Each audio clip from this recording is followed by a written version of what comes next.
Okay, we're live again. This is episode 208, I believe, of my live stream. I'm Joshua Kemble. I'm an illustrator, graphic designer, and a full-time art director. And when I'm not doing art direction or graphic design, I'm working on graphic novels for publishers. Graphic novels like Two Stories, which is a short, actually a pretty long graphic novel about faith and mental illness. And then also I do another one called Jacob's Apartment, and that is a all age, well, not all ages, a young adult coming of age story in the vein of Ghost World and Eternal Sunshine for the Spotless Mind. If you put those two in a blender and you like the results, you like the flavor of that, you'd be into Jacob's Apartment. I'll be playing trailers for that as the stream continues. For now, what we're going to do is go ahead and work on page 67 of my graphic novel, Not Death But Love, the strange supernatural story of Elizabeth Barrett Browning, which is a historical fiction graphic novel about the Brownings, who were poets. And it talks about Elizabeth's interest in spiritualism and seances and all sorts of fun stuff like that. And we're going to be toning and working on that page. I just realized, like, my giant banner, I can actually take off the giant banner. I thought I needed that on, and I just realized it was doubling. Stream fail. Philip said, "Hey there, it's you." Hey, Philip, how you doing? I hope all is well. What time is it for you in Canada? I'm kind of curious about that. Philip Chandler, really good artist and cartoonist. An animation guy. And we're just going to kind of work. And I know that a little bit later in the stream, I'm going to try something for the first time. And I'm probably going to reward myself when I finish a panel. Or you know what? Let's push it. I'll reward myself when I finish 2 panels by playing a game of Risk. I figured out how to stream from my phone. I play it on my phone. I know there are people who play it on Steam and stuff like that, but I think I'm going to play and stream that and see how that goes, because I really enjoy the game of Risk. I'm not necessarily all that good at it. I'm considered an expert on it right now, but that's just the rankings, and that changes all the time, from novice to intermediate to expert to master and then to grandmaster. And I am by no means a master or grandmaster yet. But I'm figuring out the game and enjoying it. And I used to play it when I was younger with friends and as a board game. So it's been a really fun thing. But that'll be a new thing for me. I haven't really live streamed games and stuff like that on this channel. So we'll try it out a little bit later. And then if you guys enjoy it, you can let me know. If this is late at night. It's about 10 o'clock on Saturday. Philip said it's 1 a.m. And he said, "I'm a night owl. I'm used to being up till 3 sometimes." That is hardcore. I love it. Okay. So, and I relate to that all too well. So I might be up a little late, but let's get into making comics. I hope you guys are having a good art night and a productive time making art, making things, and we'll see how it goes. I'm a little nervous about playing games on stream because I'm not much of a gamer, but I have been doing this as like a little reward for myself, because I enjoy it after I finish, a decent chunk of pages and stuff like that. So hopefully you guys can hear me okay. Philip, I hope you can hear me okay. And we'll just kind of get into it, and we're going to finish shading what we started. So again, this is page 67. Elizabeth's been presented with a full-size, life-size skeleton that her husband, Robert, has brought home to their house in Casa Gaidi, and she's kind of asking about it. She's like, "What is it doing in our sitting room?" And he said, "It's for my sketching. I plan to make a full study of the human anatomy." And then the panel we're working on right now is, "Surely you don't mean to keep it here? Where else would I keep it?" So we're going to do some gray tones and try to knock through these. And I will have the incentive of, if I can finish up panel 3 and panel 4, then I'm going to allow myself 1 round of Risk. So I hope that sounds good. And then Philip said, yep, sound is good. But I think that wasn't about this sounding good. I think that was about the actual sound, because I was just wanting to make sure that the mic is working and stuff like that. Again, I took a long break from streaming. Let's get into drawing too while I talk. Because otherwise, what is the point? This is an art channel and might be a slight Risk channel in a little bbit. We can learn the game together, get better at it together. But we'll see. I don't know. Yeah, I'm kind of excited about doing one of those games. But it's funny with the game of Risk. A lot of it is strategy. Luck gets into it a little bit. But there are occasional games where, like, I like to play with the auto setup. The manual setup just isn't quite the same, where they just kind of let you pick your own continents. But the auto setup, it's like every once in a while you will get like a continent, and like you won't get like any good spaces to work from. And so you're kind of left in this position where you like have to just kind of turtle up on a single spot and just build up your army and then play really tactically. But most of the time, that's not the case. But I am kind of concerned if that's like the game that it ends up being later on. That'll be funny. But it might make for an interesting stream to just watch me fail epically at this game. So we'll see how that goes. And in the meantime, we're going to draw some comics, some literary comics. How are you doing, Philip? I hope all is well.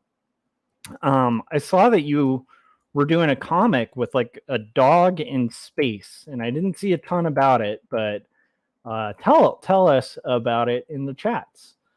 I'm glad to see you working on stuff too. It was fun to see you get going on a project. Okay, and then I want to remember that my light source is kind of coming from the window. It's not real lighting. I do need to adjust this too. I don't know why I didn't see that before on stream.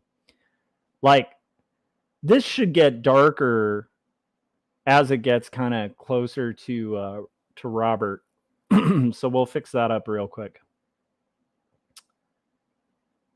And yeah, it's funny. I've talked to other cartoonists about this, and it seems like an across-the-board thing where artists, in order for us to get through these crazy projects, this is like, at this point, I've done hundreds at least, if not, well, no, probably hundreds. I was going to say like maybe 1,000, but I've definitely done in the high hundreds of panels for this book.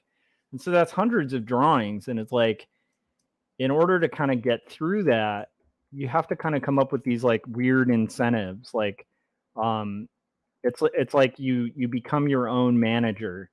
And like anyone who's worked in management knows, like, even though it's corny, at an office or a thing like that, where you get like, a gift card or something like that, it's like, it does help people feel like what they're doing has value, and it does help motivate.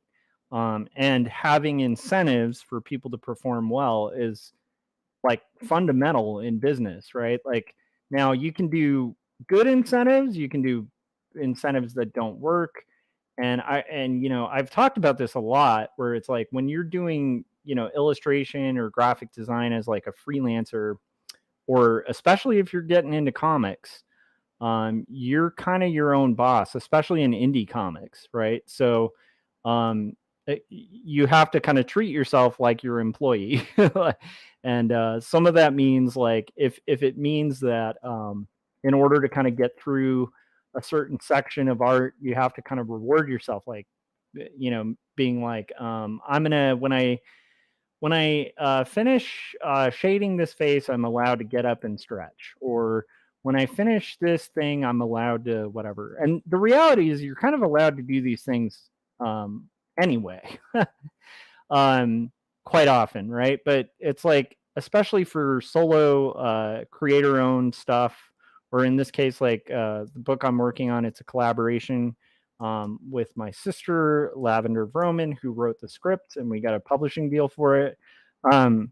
It's still one of those things where we're like, kind of co-owners of this book. And it's like, again, like the boss, I mean, we have a publisher, but the boss in charge of getting this done and kind of monitoring my progress and all of that is me, right? And so, yeah, I don't know. I would encourage, if you don't have a system like that for your work, incorporate it. Where push yourself. Like if you take too many breaks when you're doing your art, maybe limit your rewards for like till you finish a certain part. Or if you're having trouble sitting down and writing, then incentivize it. Be like, okay, I wanted to watch the episode of whatever. I'm allowed to watch that when I've written so many words or so many pages or whatever. I think it's fundamental to kind of doing art, but you have to be careful with that, because like that's for people who are like, that advice is for people who are wanting to be productive, right? If you're finding yourself in a position where you're like for me, I need that because I will just work. I need to remind myself, but I do have to carefully balance it where I'm not like finding myself rewarding myself more than I'm actually working, because then the incentive thing is just completely pointless at that point. I don't know if that makes any sense or is at all interesting, but I think it's fascinating, the mind games we have to go through as artists to kind of accomplish, great things. Right now we're shading a hand, and I think it's Robert's hand. I can't remember. Yeah, that's Robert's hand. And I'm shading it a little too lightly, so I need to be a little bolder. Boulder, I don't even think is a word, except like boulder as in a boulder you're pushing up a hill, or Boulder, Colorado. But more bold, I should say. I think that's more proper. So anyhow, if anyone out there is like a grammar Nazi, then let me know. Let me know my mistake. I fess up. I used poor English. It probably won't be the first or the last time on this stream.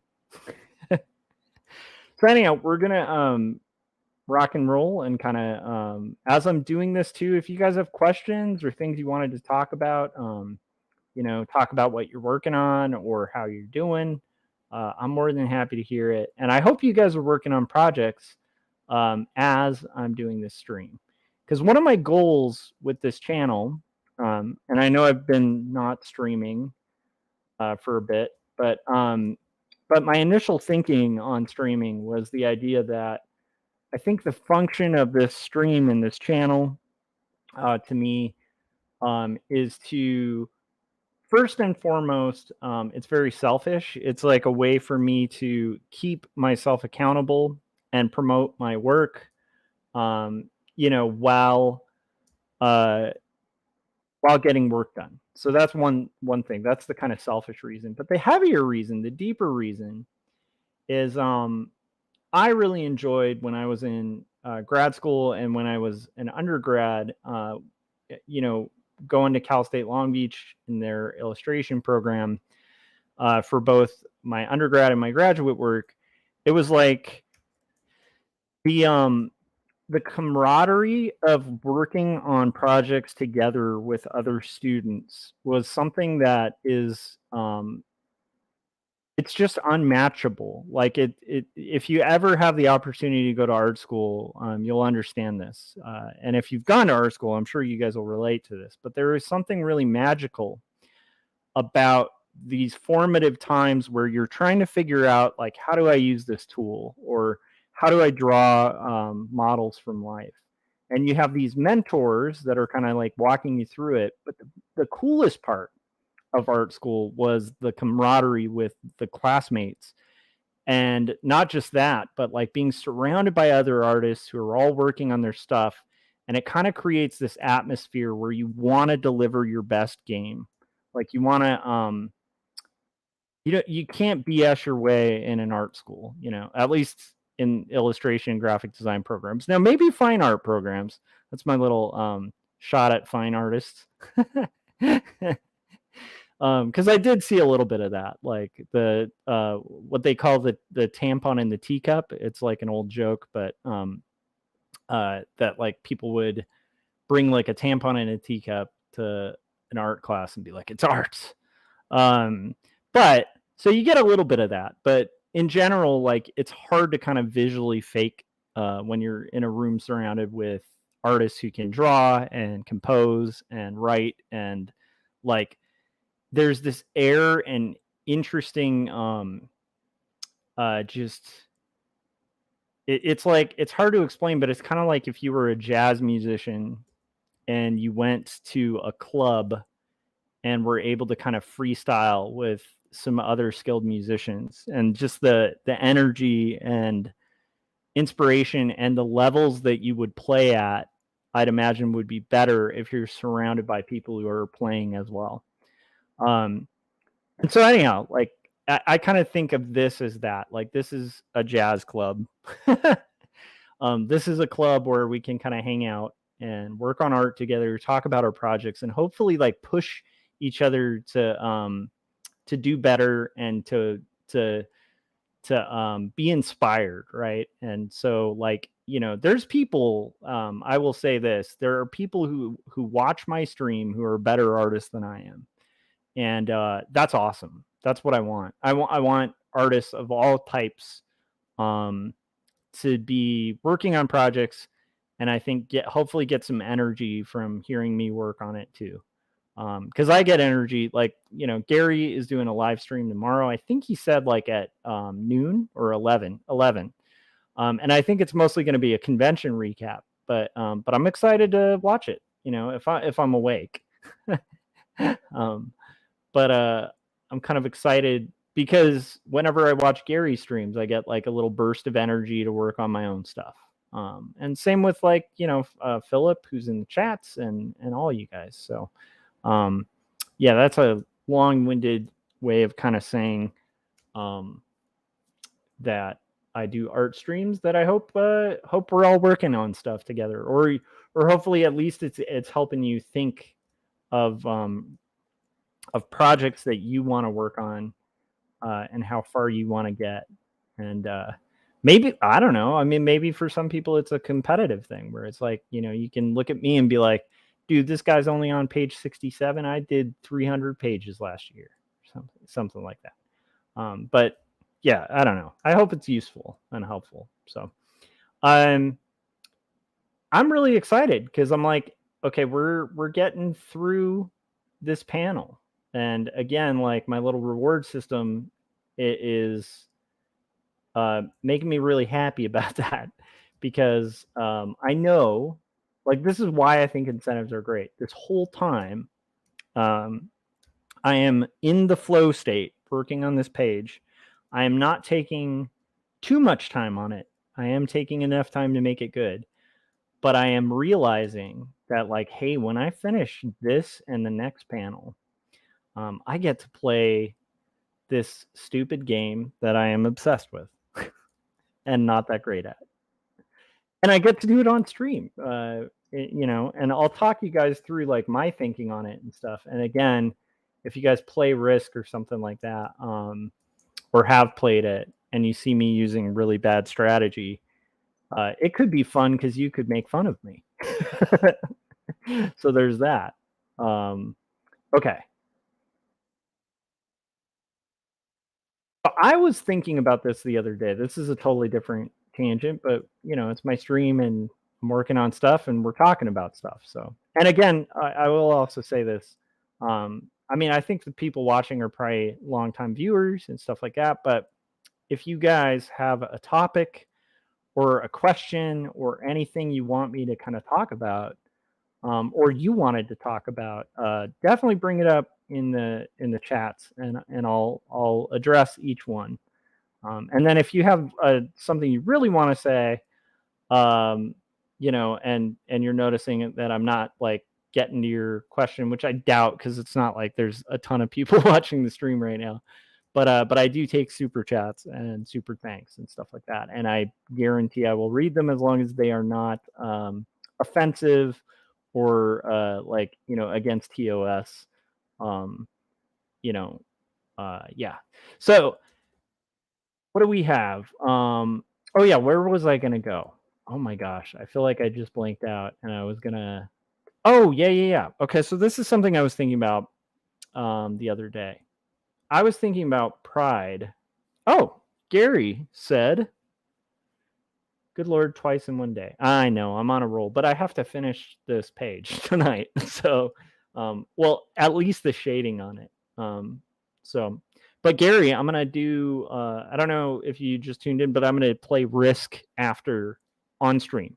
After 2 panels, so you can, if you're up and working, you can watch and comment and make fun of my poor playing. Philip said, starting next week, I'll finally have a fewer work hours and I will be spending a lot more time working on projects. That's awesome. I know you were saying that your work was kind of like scheduling you in. This has been a while, but it's like from what I remember, it sounded like they were scheduling you kind of in a almost like irresponsible fashion where it's like you're like, look, dude, I took this job as like a part-time thing. That's what I remember you saying. And then you're like, and now I'm working crazy hours and stuff, and like this isn't what I like signed up for. So I'm glad to hear that. Hopefully they're giving you a break on that. um, yeah. Anyhow, Philip's a good friend of the show, and you guys should follow his channel. And yeah. Anyhow, also Gary's a good friend, and you should follow his channel as well.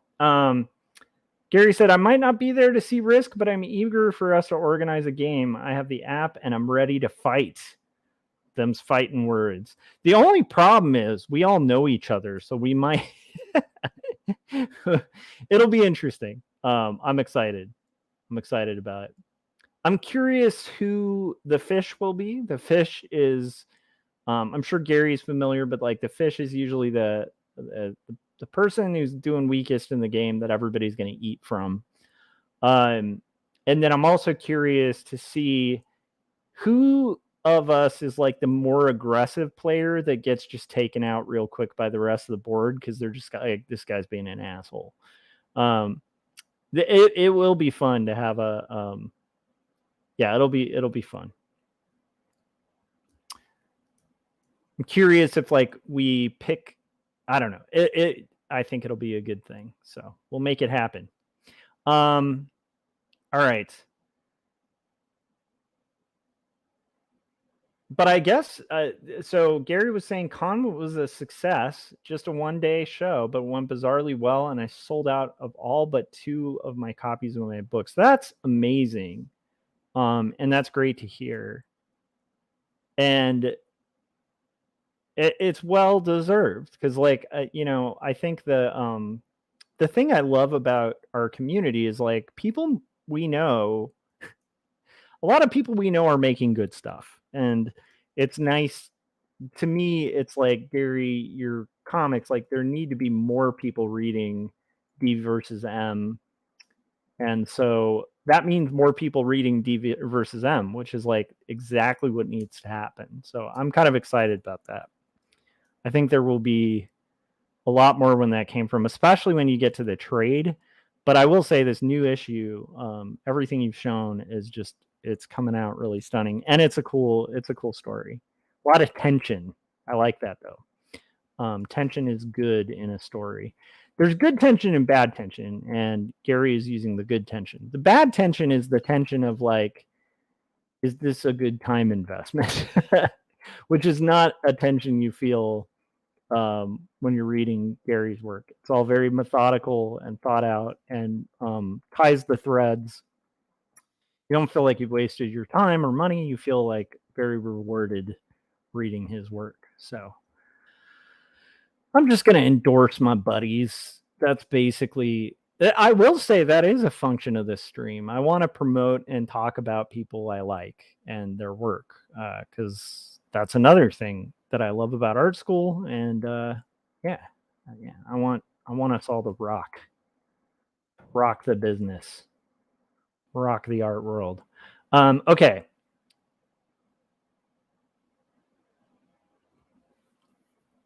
And then Gary said, once I'm done with my book, I'm eager to see if Corey still wants to do a friend chess tourney. Okay, so here's the thing.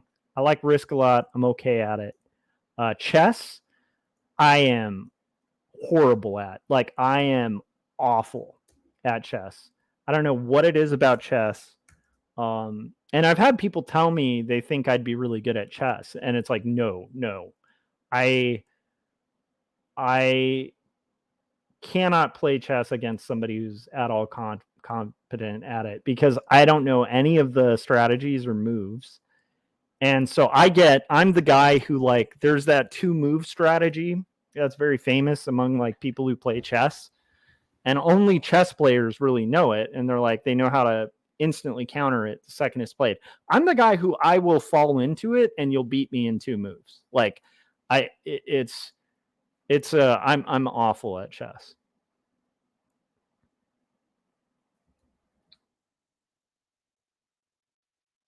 Like, I don't know if there's a worse chess player.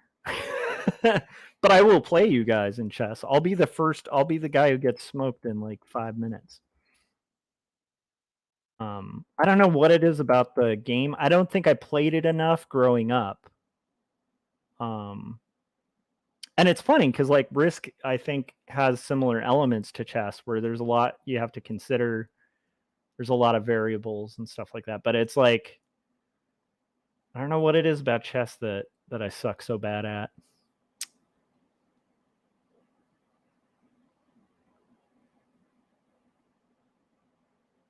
Let's see. Gary said, I'm fair at chess, not great, but decent. That sounds like somebody who actually knows how to play chess. You know, maybe you're not a master at it, but you would probably defeat me.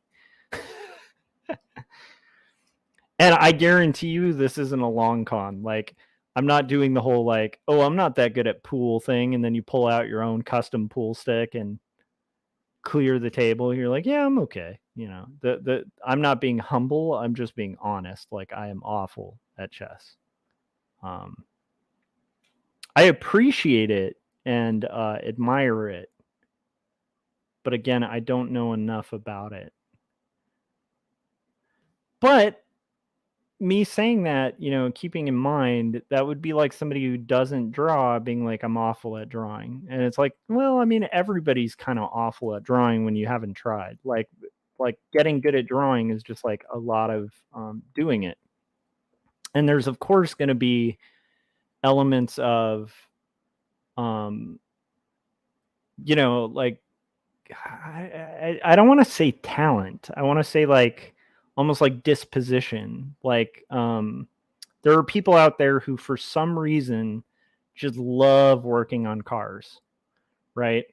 They just, that's like their favorite thing on the planet is like working on cars. And it's a lot of hard work to work on a car, but it's like for some reason it's just interesting to them, like the mechanics of a car.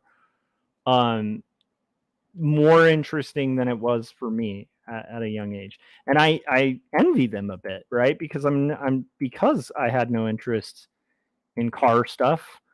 I'm like paying out the rear end to, you know, fix my car, or like to have my oil changed and just basic stuff, because I'm a guy who, like, I don't even like changing tires. Like, I could probably change. I have changed a tire, but it's like I also have way more frequently just called AAA and had them change the tire because I'm awful with cars. But I'm not awful with cars like in a, oh, I'm doomed and like life was against me and I didn't have the talent for it. It's just not something I ever pursued or put interest in. So I would say that for chess as well, where it's like it's just something it never connected with me. And the times that I had played it, I was just like, I don't enjoy this, and I'm awful at it.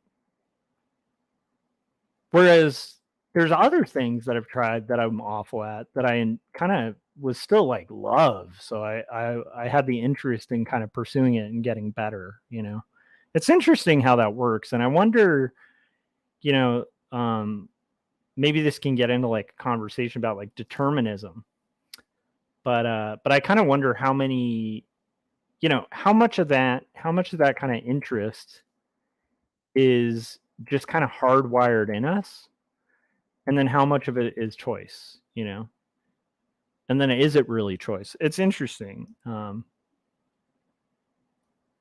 I've heard, and this is me just,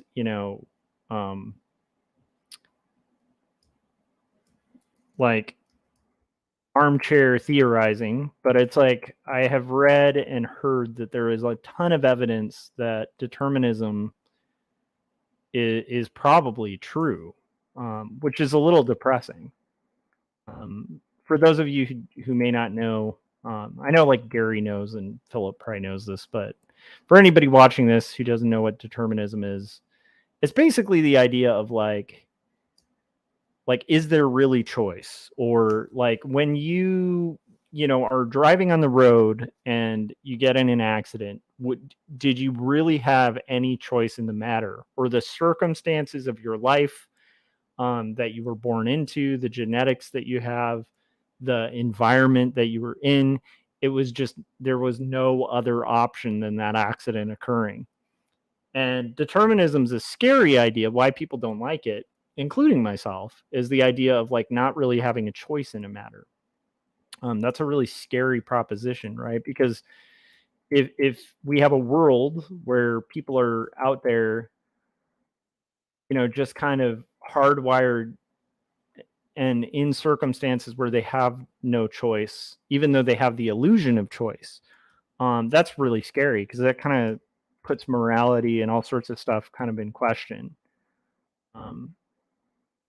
Because can you fault someone for making a decision that they were fated to make? Like, and that's really scary when it comes to stuff that's like super unethical. That like even people who have trouble defining ethics or whatever, would look at and be like, wow, that's pure evil or something.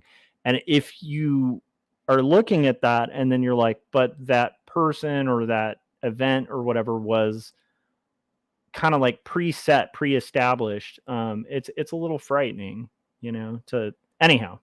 I don't know why I'm talking about determinism.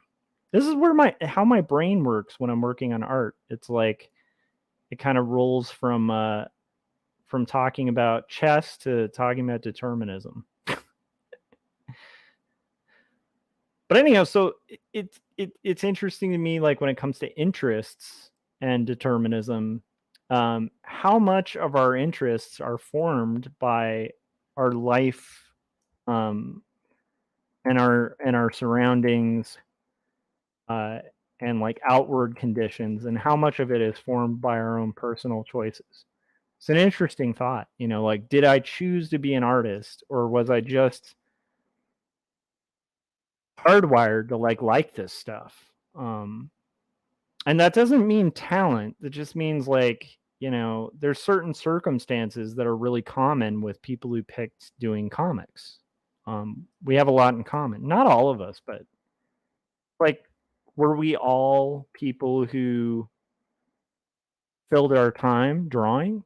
Was there a loneliness that caused us all to draw? I don't know. It's just interesting. And then is that like genetic? Is that parents? Is that circumstances? Is that school? I don't know. It's fascinating.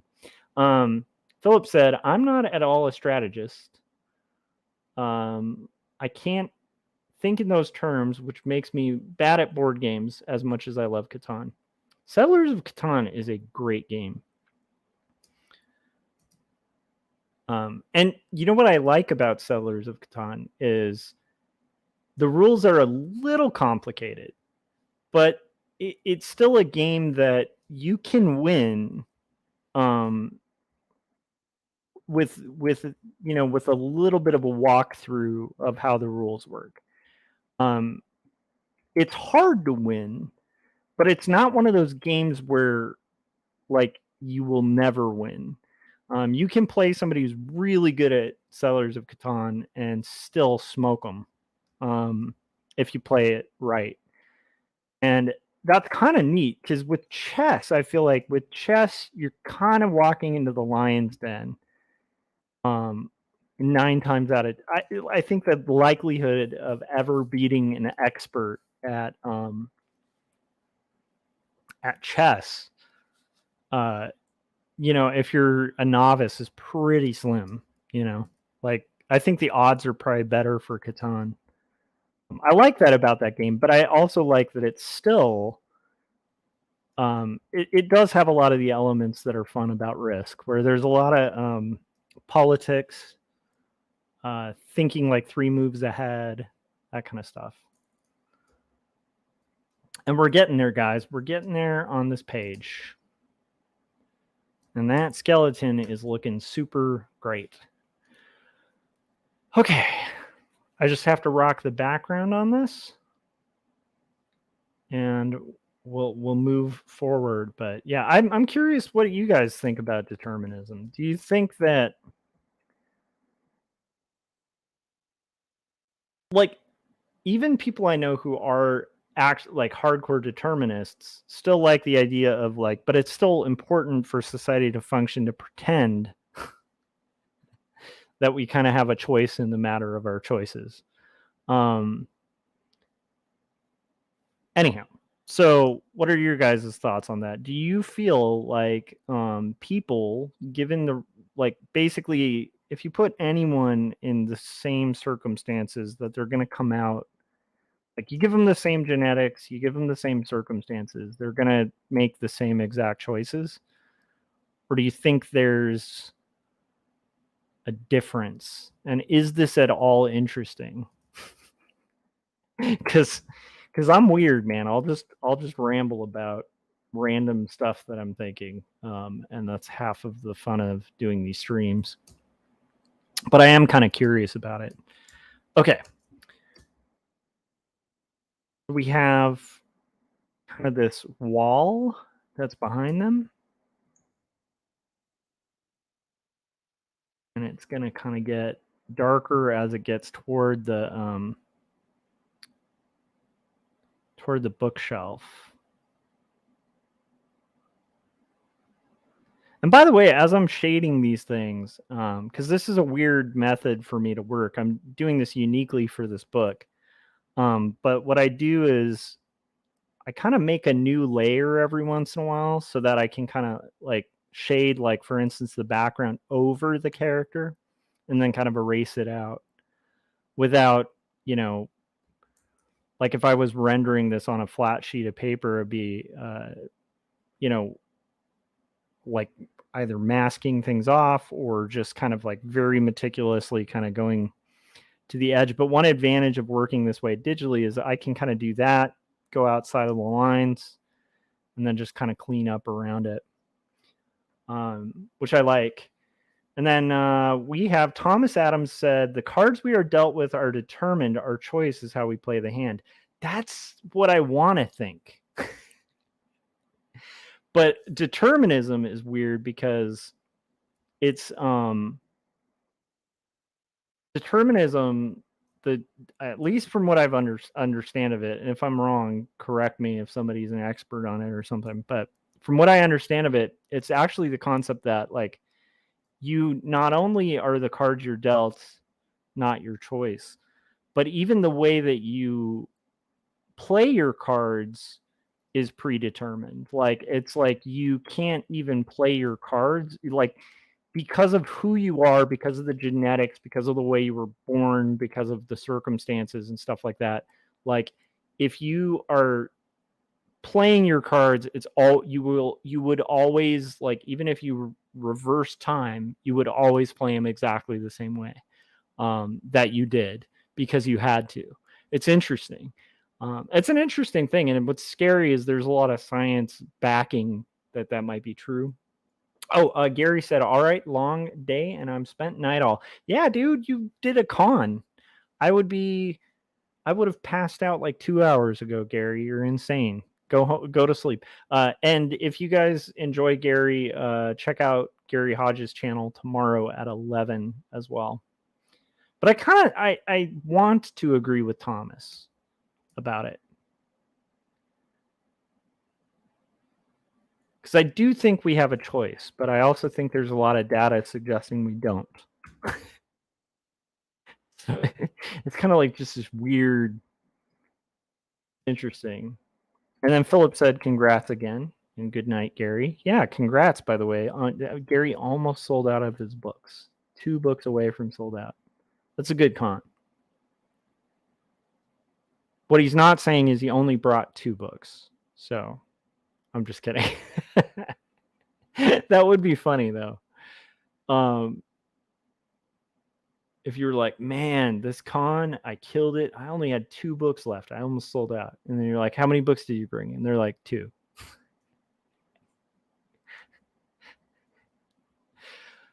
Okay. I think Gary brought more than 2. I'm just being a jackass. So we got 40 minutes in. This is good. And we're almost done with shading this panel. So my thought is thinking that I'm thinking that we're going to finish this panel. We'll probably play a trailer because I'm guessing that it'll be about the hour mark when I get this panel shaded. And then maybe an hour or less, we'll finish the next panel and we'll play a game of Risk. So I hope you guys are down. I hope you're buckled in for this exciting stream. But honestly, it's also at a crazy time of day for a lot of people. Like Thomas, what time of day is it where you're at? Also, Thomas said there's so much chaos in nature. I don't know how everything can be predetermined. That's the weird part. And determinists, like again, I'm no expert on it. But from what I've understood, there's just a lot of hard data for it, which is bizarre. Even the chaos is potentially, and by the way, I'm not talking about like predestination. I'm just talking about like straight up determinism, like the idea that there was no other way, like something that seems random that a person does, there was no other way they would do it, which is really interesting. It's scary though. It's scary. I don't like it. But I have heard some really compelling cases for it. But to be honest, I'm not like super well versed in it. And my belief system, it doesn't kind of matter in a weird way, like whether or not determined, like this doesn't like philosophically like rock me to my core. The thought of either it being true or not. So that's probably why I haven't like explored it heavily. But what I have explored, it was compelling. It was interesting.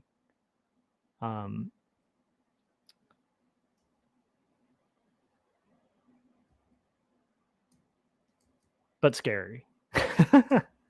Because I mean, there is like a very clear and honest concern that like, hey, if I really don't have a choice, then do I have responsibility? And that's scary because it's like, we like the idea. I think for society to function, I would agree with anybody, even a determinist, who would agree with the idea that like for society to function, even if every choice is like, is determined before it's made, we still need a society that pretends that it doesn't. Or isn't, because you have to be able to hold people accountable for making bad choices, even if it's the illusion of a choice. It's like we still have to, for things to function, you need to kind of hold people to account for that.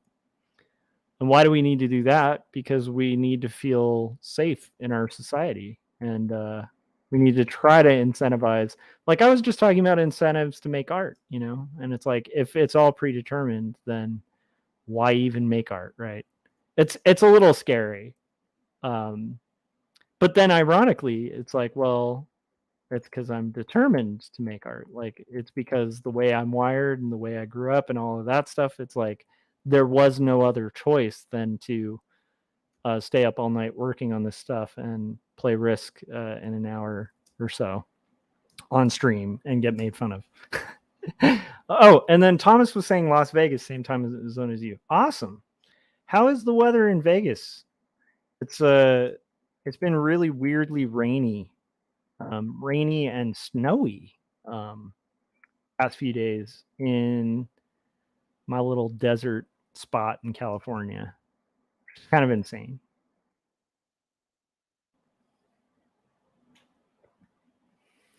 Thomas was saying determinism probably works on the large scale, but not on the individual scale. Yeah, I want to agree. I want to agree with that. I'll have to look into like that a little more, but I heard some compelling arguments about on the individual scale that were a little terrifying. Because again, it's like it's just such a dangerous and scary idea, you know. But it is something I think worth thinking about as artists. I think we need to think about stuff like that. Not necessarily even having the answer, but it's an interesting it's just interesting to think like why do we do art, and like um why do other people like why is it that people will say I can't draw, and then you know, like people like me say I can't play chess, you know? Because I can. I mean, I could. I could study, I could work on it, I could probably get okay at it. I may not be like a grand master or something at it, but I could do it. Um, so it's not that I really can, it's like that I won't, which is interesting. And I've definitely experienced that with artists, where, you know, there's people who will say like, I can't draw. And then you ask about it and it's like the the clarifying thing is more like I won't draw, you know, like that's really kind of what they mean. Or they mean like, oh, it got hard, so I stopped. And it's like, but what's that weird wiring that makes us not stop when it gets hard? You know, it's interesting. Thomas said it's the same here in Vegas. Wow, for weather. And he said, weirdest winter since I've lived here. Wow. Yeah, it's been strange.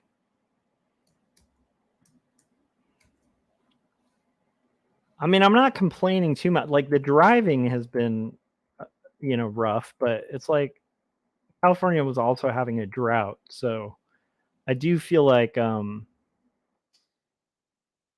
that's nice to not, you know, like in the long run, it's probably good that we're getting some water. You know, it just makes driving really uh, difficult. And if Corey listens to this, my good friend Corey, who lives in Idaho, listens to this after the fact, he's going to be laughing at me talking about bad driving conditions when he's dealing with like feet and feet of snow.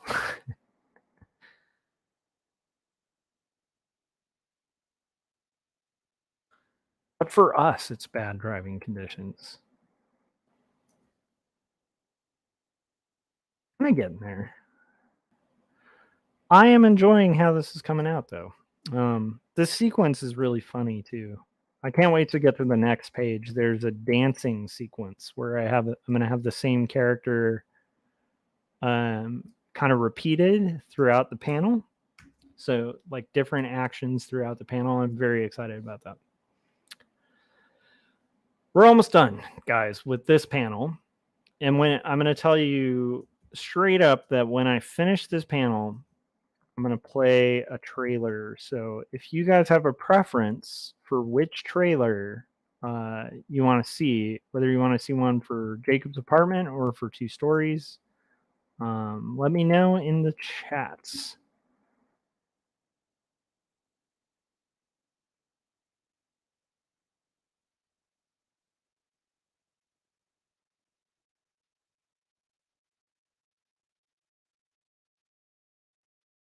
Something I wonder quite often regarding the determinism thing is there are definitely times where I will hear someone's biography or whatever, and then hear about how they were raised and who their parents were and like what their parents told them and stuff.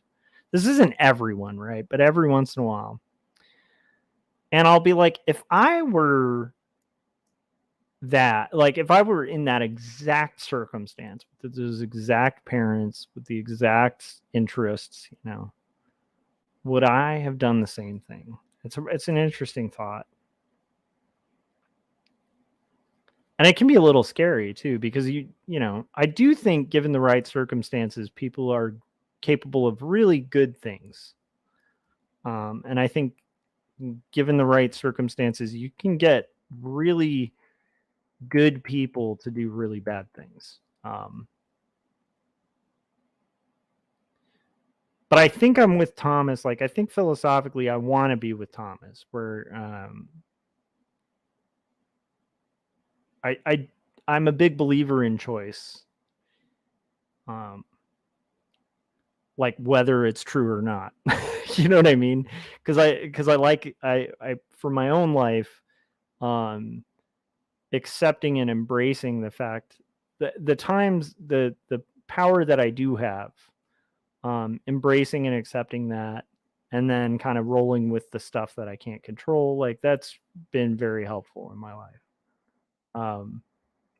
I think if I just kind of took an approach like, well, it is what it is because it is, then I feel like I'd probably be stagnant, and maybe not progress or progress as a person.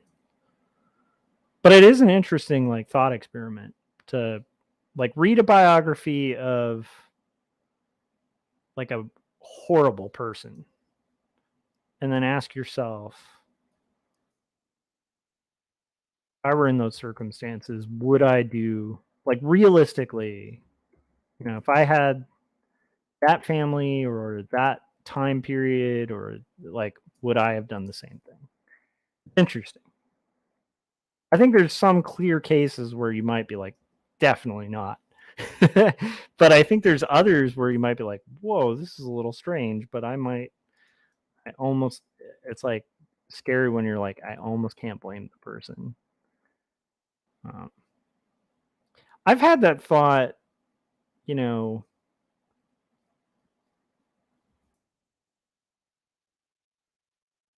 yeah, I've definitely had that thought because I've thought about that when, like if I grew up in a really bad neighborhood or whatever, and the only um, success I saw around me was like people doing crime or something. Like I don't know, you're in the 30s and um, in Chicago in a really bad neighborhood. Everyone around you's like either you know struggling to survive, or like the guys that are succeeding are all like mob guys, and maybe there's members of your family that are in the mob or something, and then like you're kind of in this circumstance where everything, even your morality is like from when you're a kid is like shaped that the mob is like part of culture. It's like going to war. It's like this kind of thing.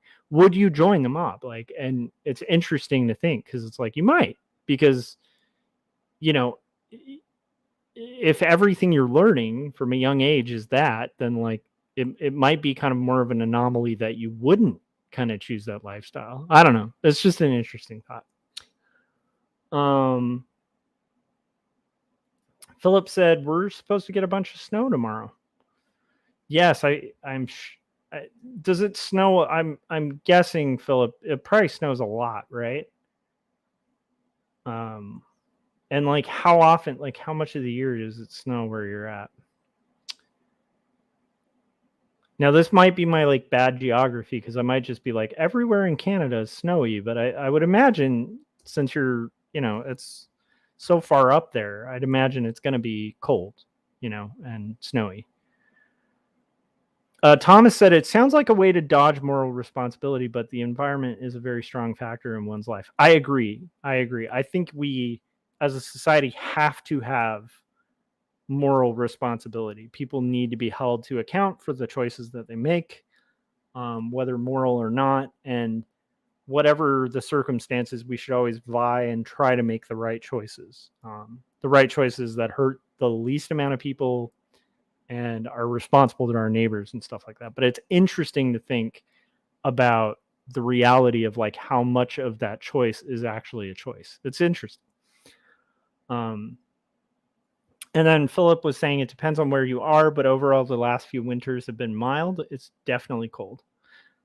I love it. Thank you guys for hanging out in the chat. We have a break coming up, so I'm going to play a trailer. I don't think anybody said which trailer they'd prefer, so I will just kind of put on.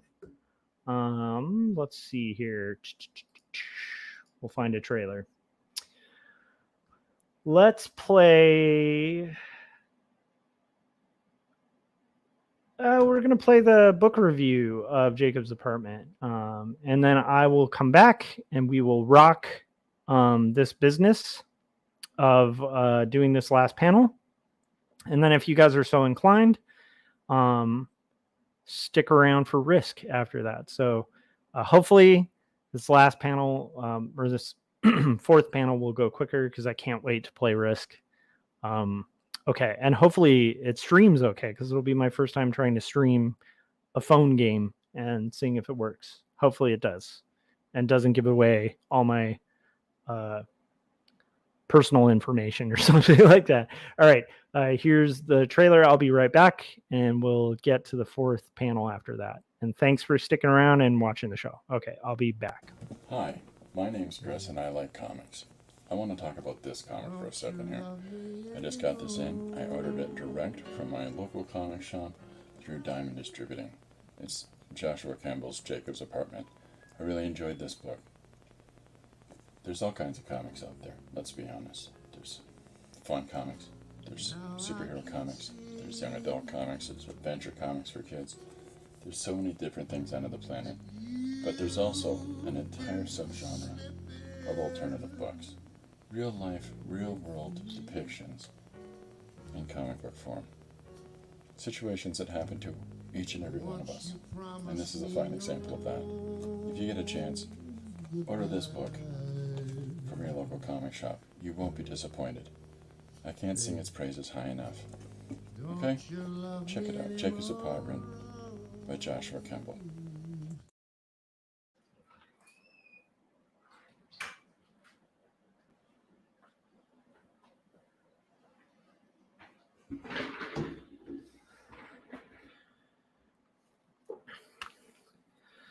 All right, I'm back.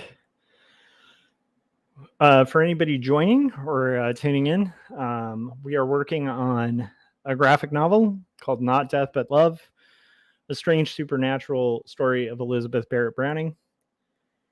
And I am working on page 67 of this graphic novel that is a historical fiction graphic novel about the Brownings, about Elizabeth and Robert Browning. And we're going to get into it. So, and then when I'm done toning this fourth panel, we're going to play a live game of Risk. So that's the plan for tonight. The agenda for what I'm talking about is just whatever you guys want.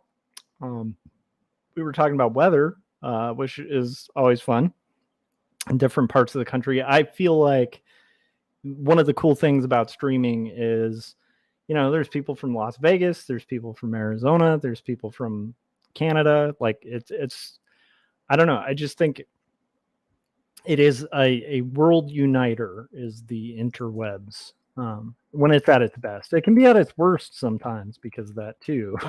It can be a world divider, but I think at its strength, this interweb that we're all on can really bring people together.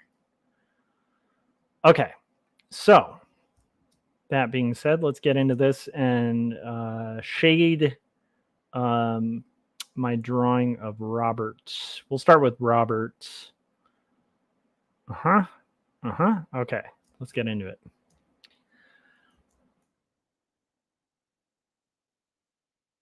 Yeah, it's interesting thinking about like why I took quite a few months away from streaming because I was really enjoying it, and actually there's been a lot of good momentum on my channel. There's an awesome community. I kind of missed a lot of you guys. but I do kind of think I just needed a break. I needed a break. I needed to be able to focus and outside of just doing comics and work to just be a human being for a little bit. Um, and also like it's kind of like comics, like where and this is an interesting thing, and I've talked about this before, but it's like I have a personality where, and I think this is kind of common with a lot of people, where like I will get really into working out and I'll commit and I will work out every single day. Um, and then I'll stop. And if I stop for one day, it's very easy for that to be 2 days. And then when I stop for 2 days, it's easy for that to become 3 days. And the next thing you know, it's like a year and I haven't worked out. That is very much my personality. So I stay very rigid with my comic making schedule. I've like built a habit to almost like hell or high water work on my comic every single day. Because if I stop, I there's a high likelihood I won't start again. It's interesting, but it's just a thing about my personality. So it's like a self discipline thing. Um, And I feel like the same thing kind of happens with streaming, where it's like when I'm streaming daily, it's really easy to stream. And it's fun and I enjoy it. But like if I give it like 2 or 3 days and I haven't streamed, it's so hard to get back to it. And then I don't know.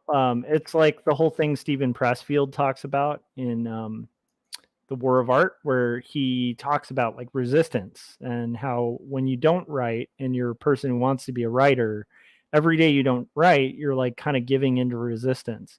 And the more you give a foothold to resistance, because it's a war making art, the more you're going to find yourself like 3 years from now or 4 years from now, like not making the thing you feel like you were put on this earth to make. And the only way to combat resistance, this is his take, is to just actively do, to actively sit down and create a creative space where you can go every single day, show up as if it's a job, like a 9 to 5. And it doesn't have to be 8 hours, but show up like 30 minutes a day, an hour a day, whatever it is, and fight the war because you gain ground that way. The other way, you kind of lose ground. And I'm only saying this because I feel like that streaming too, where I stopped for a little bit and then it was like very much like kind of something I like that's positive that I'm not doing, but I hadn't done. And then it's like a week and then it's a month and then you know what I mean? And then it's multiple months. But I'm so glad to kind of like this is the beauty of it though. If you find yourself that with anything, like with working out, with artwork, with anything in your life, much like Thomas was saying, I believe in the idea of choice, even if determinism's right and it's all an illusion. I firmly choose to believe in choice. And I think that the beauty of it is like, you know, I feel good making the choice to do a stream today. Because the second I did it, I was like, oh yeah, I love this. I love doing it. So yeah, that's something I should do because I enjoy it and it's good and positive and has been a really good positive thing. So yeah, if you're in that boat with art, remember you can always start today. You can start your habit today. Be like, I am going to work on this project for hell or high water.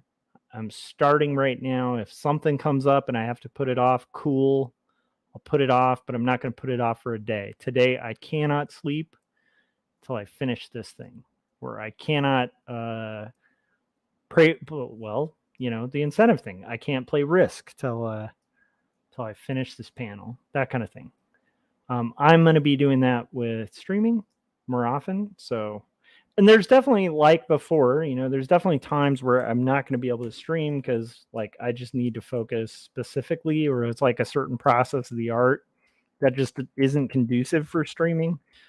But I'm going to make every effort to on on times where I can stream and I can talk while I do art to do it, because I like our community. So I like you guys. That's all. Philip said, "We missed you too, but I totally understand that. I thought maybe you needed to really concentrate on your book and needed to break away from distractions." 100%, that was a big part of it too. But I think most of it was just like a reset. I mean, I didn't slow down on my book. I didn't stop working on it. But again, I think realistically, I don't want to make excuses. I feel like most of it was just me taking a day off and being like, hey, this is kind of nice to be able to listen to like an audiobook or whatever while I work. I'll just skip stream today. Oh, this is really nice. And then like months later being like, okay, this is getting ridiculous. I need to actually do it. So it was, I don't want to give myself a pass. It was not for productivity. It was just me giving into resistance on that part. But luckily, like I have my priorities pretty in check. So like nothing else got dropped in that equation.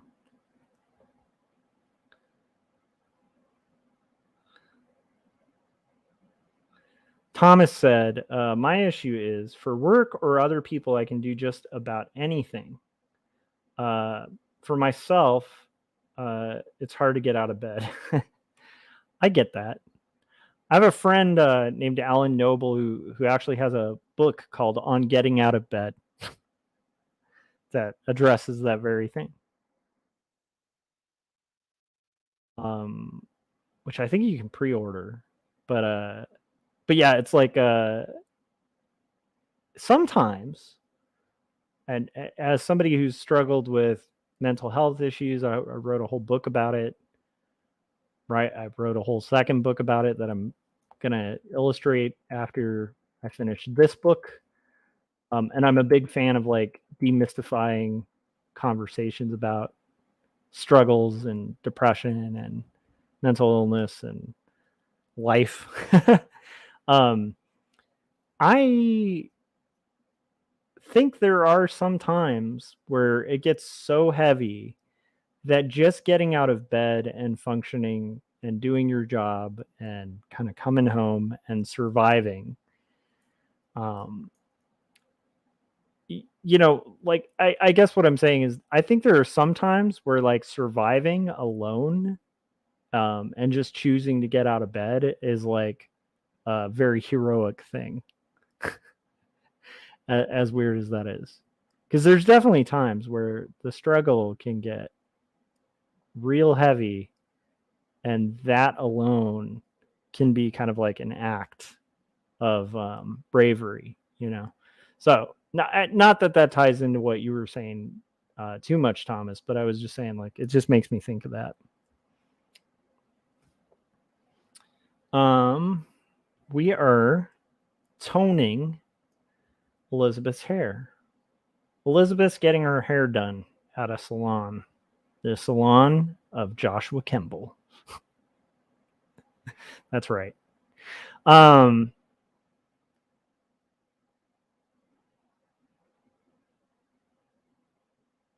been really enjoying. My son's been incredibly talkative and sharing a lot lately, and it's been fun to see because, like, quite often, if I ask him like how school went or something like that, he's just like, it was good. And I'm like, anything happened? Did you make friends? Did your teacher, like, what'd you guys do? And it's like, man, we did stuff. And I don't know what it is, but like the last week or so, he's really opened up and started talking about stuff that's going on at school and stuff that's going on with his friends. And he's just been really like bonding with me, which is really sweet. It's been like one of those moments of like being like, oh, this is like the cool, I mean, everything about being a dad's been fun, but it's like there was this week has been just like really cool with that, like something very magical about that this week. So that happened. That's an interesting thing.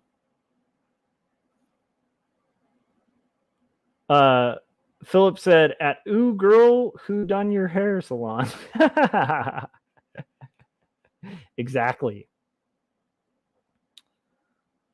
I will say Elizabeth Browning had some wild hair, like very wild hair.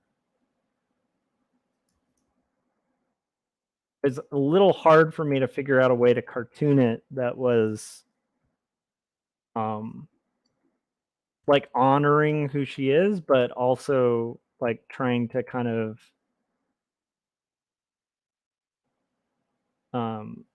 make it a little more palatable.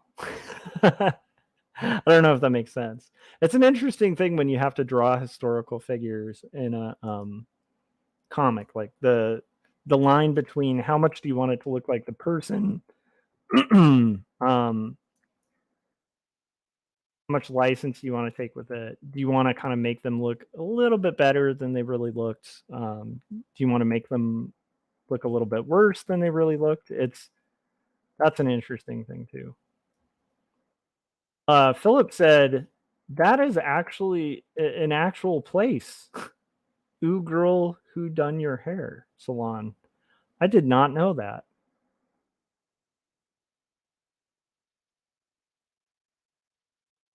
I did not know that.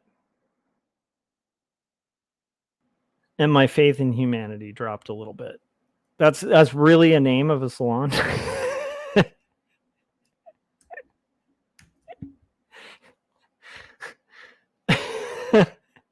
Sorry. It's just it's not a name I would have chosen for a salon. But you know what? Maybe that's really solid marketing, you know? I mean, I'd imagine if you're like I clearly, as you can see, am not a person who like puts a lot of thought or effort into my hair. But I'd imagine if you're somebody who puts a lot of thought and effort into your hair, you know, like you're a young lady putting a lot of thought and effort into your hair, and then somebody comes up to you and goes, "Ooh, who did your hair?" Like, I'd feel pretty good. So I guess maybe the branding's on point with that. Philip said, "Yep, it is. You can even Google that one. I think it's a chain." That's hilarious.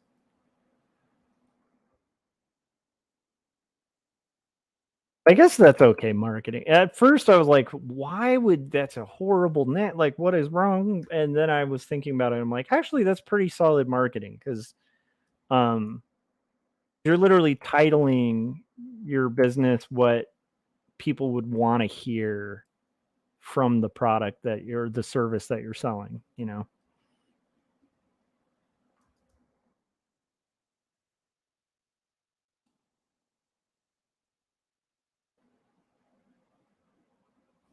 All right, guys, we are getting further and closer to risk. The risk countdown has begun. We're almost done with the figure. I am very excited about this. I cannot wait to play Risk. We are almost done with the figures on this panel. Backgrounds always take way less to shade in this method. You need to kind of work this a little bit just to put it behind her chin. And I do need to add a mustache right here. I'm just kidding. Sorry. Could you imagine if I just kept going? Just drawing mustaches on everyone like a kid with a yearbook. But I didn't break, you know, that would only have been really funny if I had just continued and just not even acknowledged that it was a joke, you know. Like midway through, I'm like, and they need, you know, she needs a heart tattoo on her shoulder that says mom. And we're going to go ahead and put an arrow through that.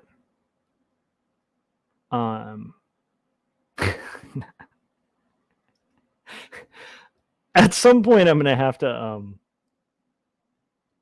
for people who haven't seen this stream, I might bring that back, but just not break. Right now, I'm finding the idea too funny to like keep a straight face. But on a future stream, if you guys see me do that, and you were one of the few watching uh, late into the night, you are now in the secret know of that joke. I almost feel like that should be something we all do on our streams. Like, we got to plan it out. We got to plan it out and map it out. Like, because imagine if it's on like 4 different streams where you're working and you're just kind of working on your project, and then just out of nowhere you start adding absurd stuff on your drawing, but like you don't break character. You don't even acknowledge that it's kind of strange. That is something that would be hilarious if we did in mass. Maybe for April. Maybe we could do that on like April Fools or something.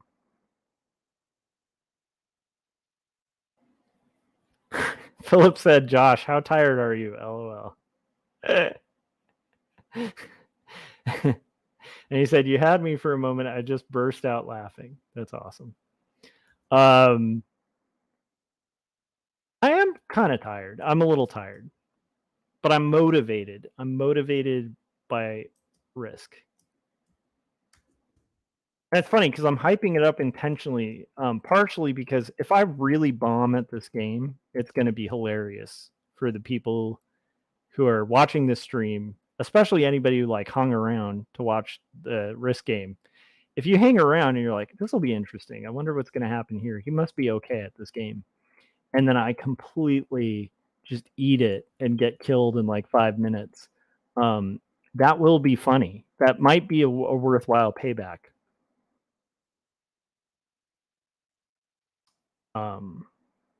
Or not payback, but payment for patience in waiting for that. Philip said, I get loopy when I'm tired. I get loopy when I'm awake. That's the thing. I am just a loopy, kind of goofy person.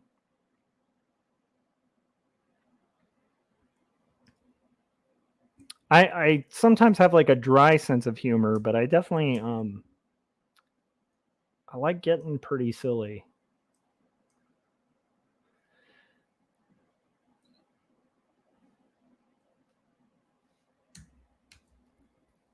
My son has told me that I really like being silly. Sometimes it annoys him. I'm kind of a goofy person.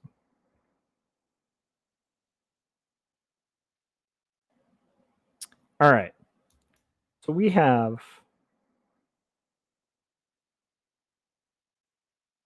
some shading going here. But Philip, like, think about the plan here. If you're like doing a live stream where you're working on, you know, a perspective tutorial or something, or just like one of your pages, and out of nowhere you just start drawing just crazy things, but you just don't break character. Like, just keep a straight face and be like, and that's where we're gonna add the you know, whatever it is, and I think it could be really hilarious.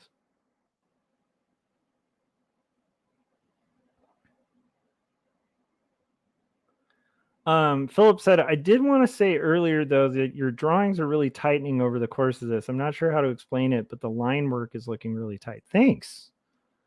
I would hope so. I hope I'm getting a little more comfortable with the style, you know?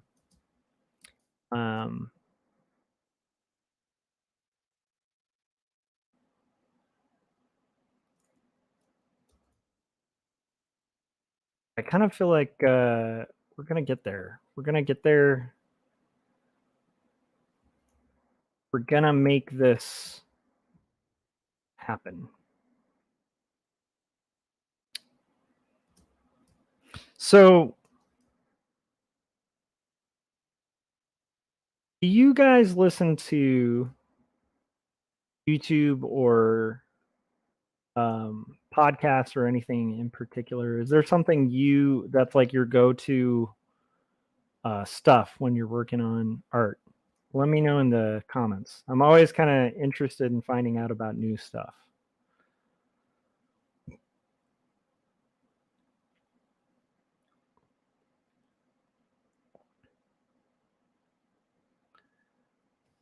Philip said, I haven't done quite that yet.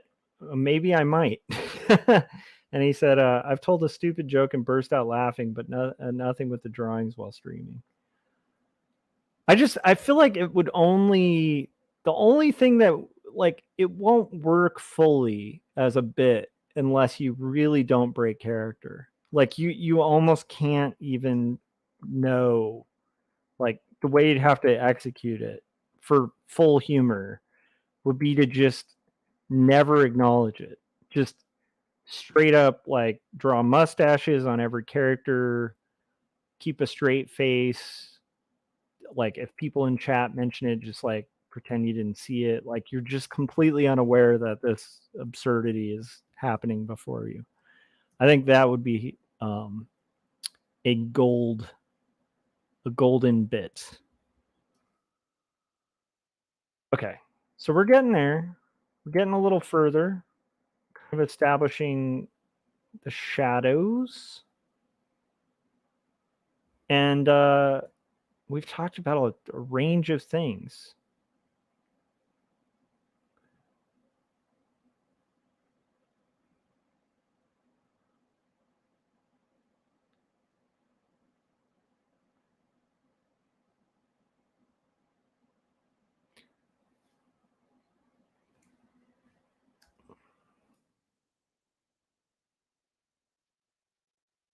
So do you guys remember the era of movies where there was like this era where it was a whole genre for a while to have like entire movies based on like the badass teacher. Like, and the plot was always kind of the same, where it's like the plot was usually, you know, like, it's a rough school and the kids are out of control, but so and so teacher is going to come, and like, at first the teacher's patient, and then at the end they're just like, you don't know that I'm an ex-marine, and like the teacher like kills like 3 students or whatever it is. It's like that was a whole genre for a long time. Like, there was a good year, I think, or 2, where it was just like teacher movies. I don't know if you guys remember that. To Sir with Love type of movie. Yes. It's just all, it was like a whole genre. It was like a trend in Hollywood. And I've thought about, because I was thinking about this like a month ago or something, but I want to do like a movie marathon and like watch all of them. Like, you know, get a good list going and just have a day where I just watch, you know, yeah, Thomas was saying that was the 90s. Yeah, I think it was like the close to mid 90s. I think like 93 or 94, something like, somewhere around there. Cuz you had yeah, there was just a whole bunch. There was like substitute teacher ones, and like an ex-killer substitute teacher, and like you know, even Sister Act. I think there was like other stuff, but like the whole, I don't know, it's weird. Maybe it wasn't Sister Act, but there's like a whole bunch of stuff.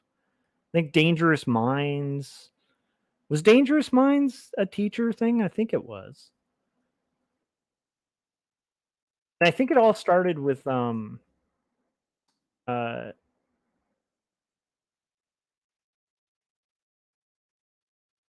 Robin Williams movie where he's like the teacher that's like, throw away your textbooks, seize the day. You guys will probably know the name. I'm too tired to remember the name of that.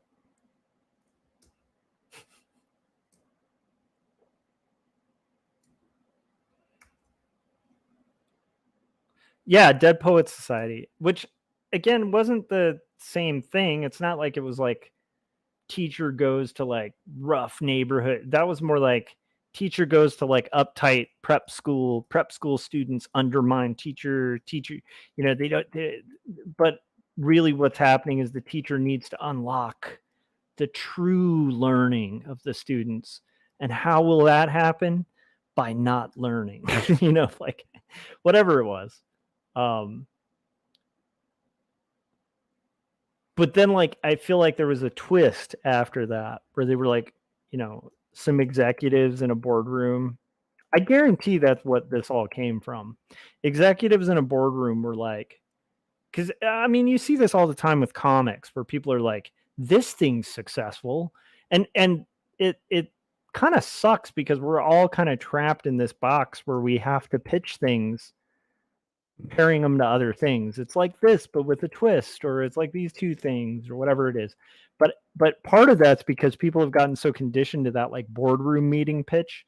But I guarantee that's how those movies probably came about, where it was like, hey guys, this movie, um, Dead Poets Society, it's killing it. Imagine Dead Poets Society with Jean-Claude Van Damme kicking students' butts. That it's like Dead Poets Society meets, you know, Commando. Like whatever like pitch. And executives just being like, they are right. Action movies are popular. Teacher movies are popular. Let's have an action teacher movie. Actually, that would be a great um parody comic. Do a comic about a teacher that's like the tough, you know, ex CIA agent decided to um, stop doing professional killing and go into teaching. Just wants peace, and then ends up in this inner city, rough classroom where there's gangs and danger, and has to teach them a lesson. And it would be called Action Teacher. What do you guys think? Action Teacher. Most teachers teach with words. Action Teacher teaches with action, right?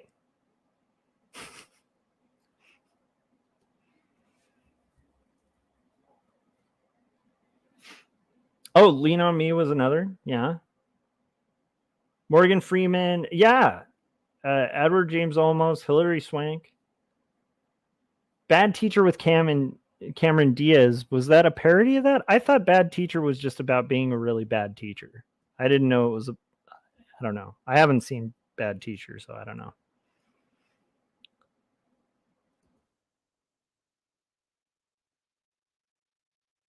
If that's already been done, then I feel like you can't really redo it. But Action Teacher, about just like a kick-ass teacher that like beats up their students and stuff, I think there's potential there. That's all I'm saying. Okay.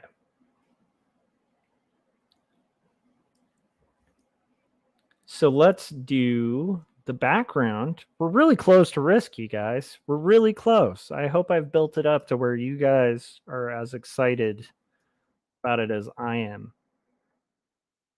Um,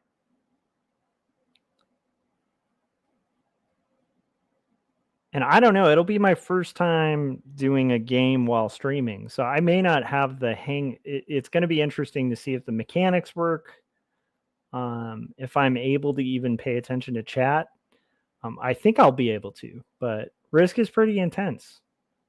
There will probably be times where I don't know, it'll be interesting. Or it could be a game where I just bomb and get destroyed in 5 seconds. But it'll be fun to kind of see and talk through like what I'm thinking about different people and characters and stuff. I'm hoping that'll go well. So we'll see.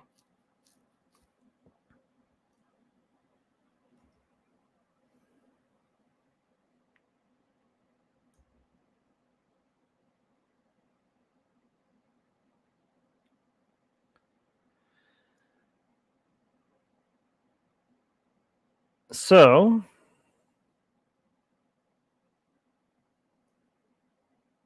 Philip said, I might have to call it a night soon for myself. That's cool. Have a good one, Philip. We're getting close.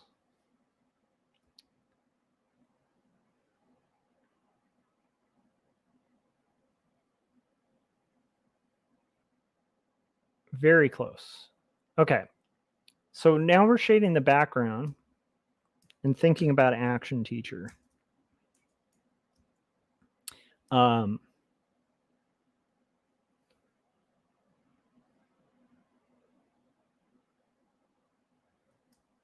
Okay. We are getting closer to the time. Philip said, I had a bit of a wild idea for a trailer for Jacob's apartment. I might try to put it together next week. That's awesome. I should mention that, actually. I haven't mentioned that in a while. The trailers that I play, a lot of them are contributed by the community. So I will say, I mean, there's a few I made myself, but the trailers that I play on my break, I am interested in playing your trailers. So what I ask is that if you mention and promote either two stories or Jacob's apartment in a short trailer that's about a minute to a minute and a half, maybe 2 minutes longest. I will play it on my channel as long as it's, as long as it's by TOS. Like, I don't want to do anything that breaks the terms of service and get banned from YouTube or something. But yeah, so if you guys are out there and you want to put together a trailer for one of my books, and then also mention your own channel and your own books as well, yeah, just cut it, make it, send me a link, and I will use it on my channel and play it as long as I'd have your permission to do so. So that's an option out there. And it is always fun to see what people come up with. Okay, get this background done. But here's my thoughts on what's going to happen here. We're going to finish this background. We're going to probably play a trailer, and then we're going to play Risk, and hopefully not have technical difficulties, because it's my first time streaming a game. Have you guys streamed games before? It's interesting. Most people who stream do it streaming games, and I'm like the opposite, where I'm like, I've streamed doing art stuff and conversations, and I have never streamed a video game, which is interesting because that's like why streaming started. Like, I feel like live streaming really gained in popularity because of video games, but yeah.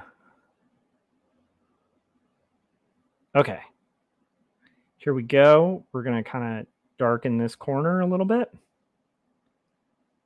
and then we're gonna make sure we're being slightly consistent, which we are. That's good. This is getting a little bit darker in this corner, and I think this is coming out okay. So my hope is that I'll be able to finish this and color it. This will be finished and colored by the end of day at the latest tomorrow. But hopefully before that, I'd like to, ideally, we'll see how much. It's funny, the first stream I did, I was like, I'm going to tone this whole page, and I forgot how long these things take. So hopefully I'll be able to tone the rest of the page on this stream. But if not, regardless, we are gonna do Risk, and we're gonna rock. Okay.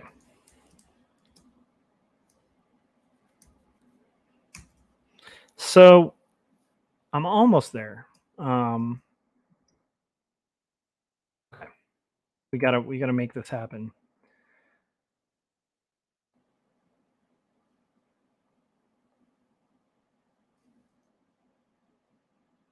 Yeah, so it's been an interesting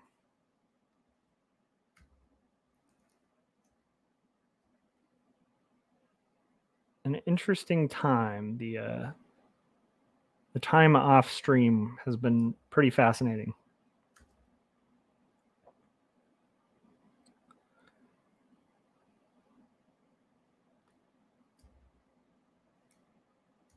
We've got this chair. We're going to kind of shade this chair and put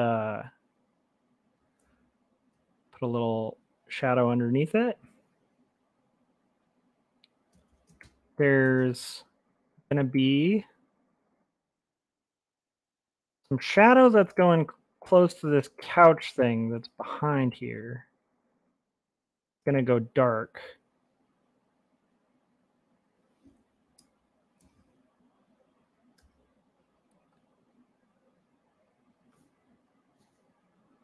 And then we're going to kind of take out the foreground elements a little bit.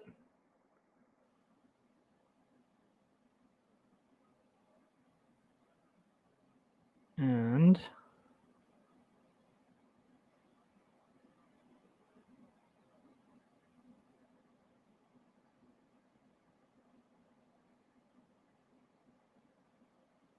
then we're going to do our couch. Let's make sure we're kind of keeping consistent with that.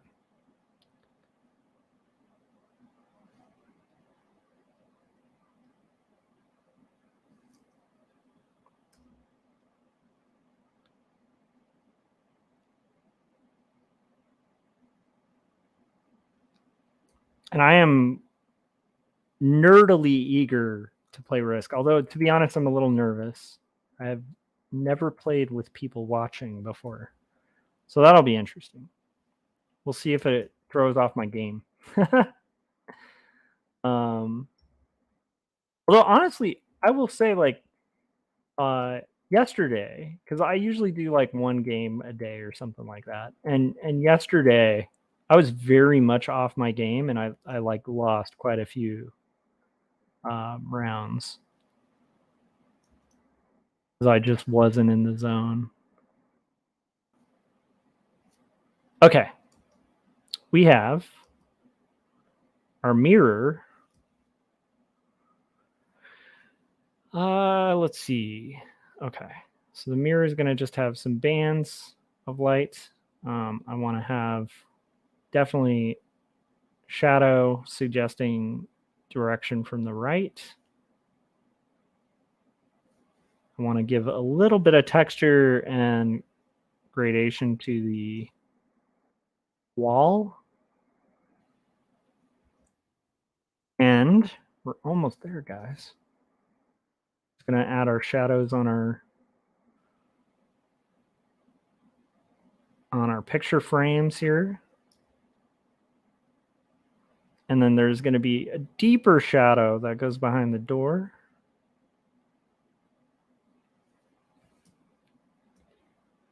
And another shadow here. There's a lot of shadows, you know? It's like this page knows what evil lurks in the hearts of men. That's how much shadow I'm adding on this page. And I should be saying shading, not shadow. But okay, we're gonna merge this down, and then we're gonna make a new layer, get this corner.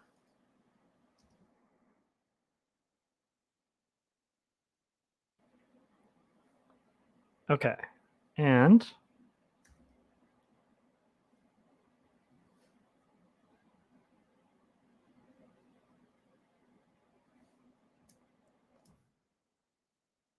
let's get this as well.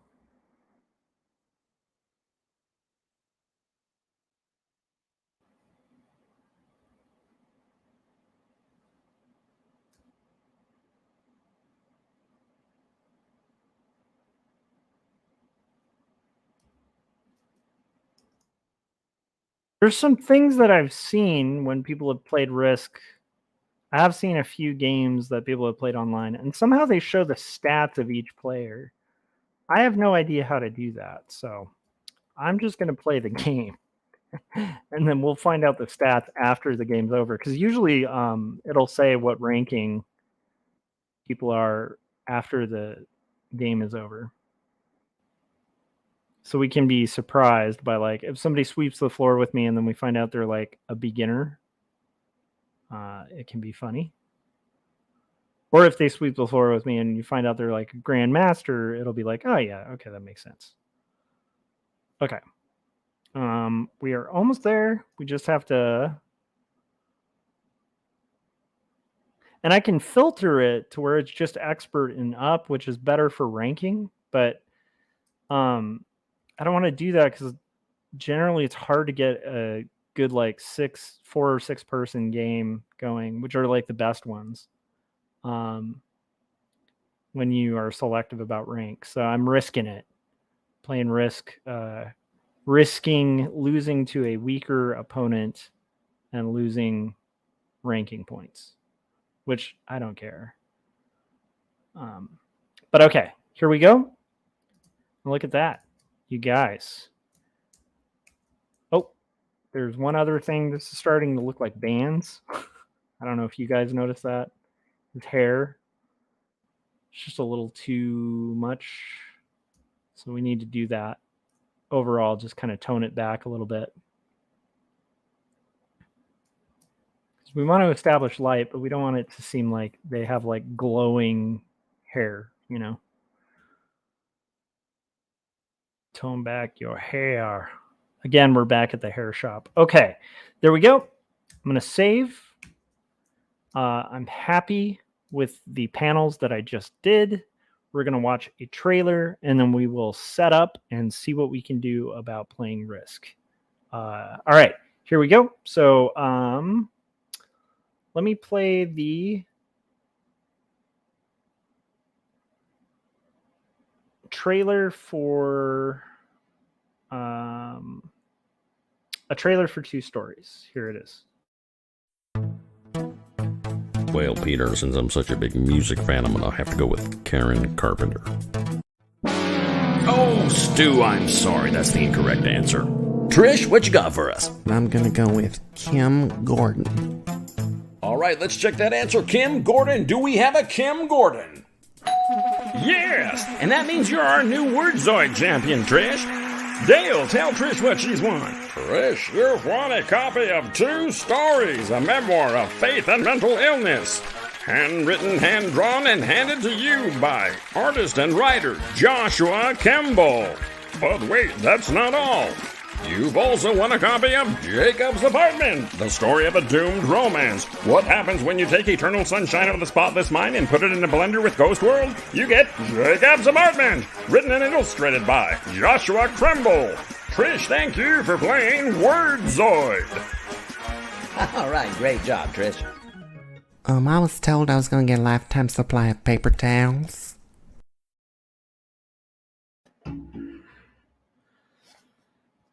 All right, we're back. We're ready to do it. Okay, I think I have this set up okay. There we go. Here's my Risk. We're going to go ahead and it's on my phone, so I might be looking down a bit. At some point, I'm probably going to get this on Steam if I can figure out how to set that up on my Mac. But for now, it's just going to be showing the game of Risk. And we'll see if that banner thing gets in the way too much. Let's see. You know what? That banner is kind of annoying for the gameplay. So I'm going to go ahead and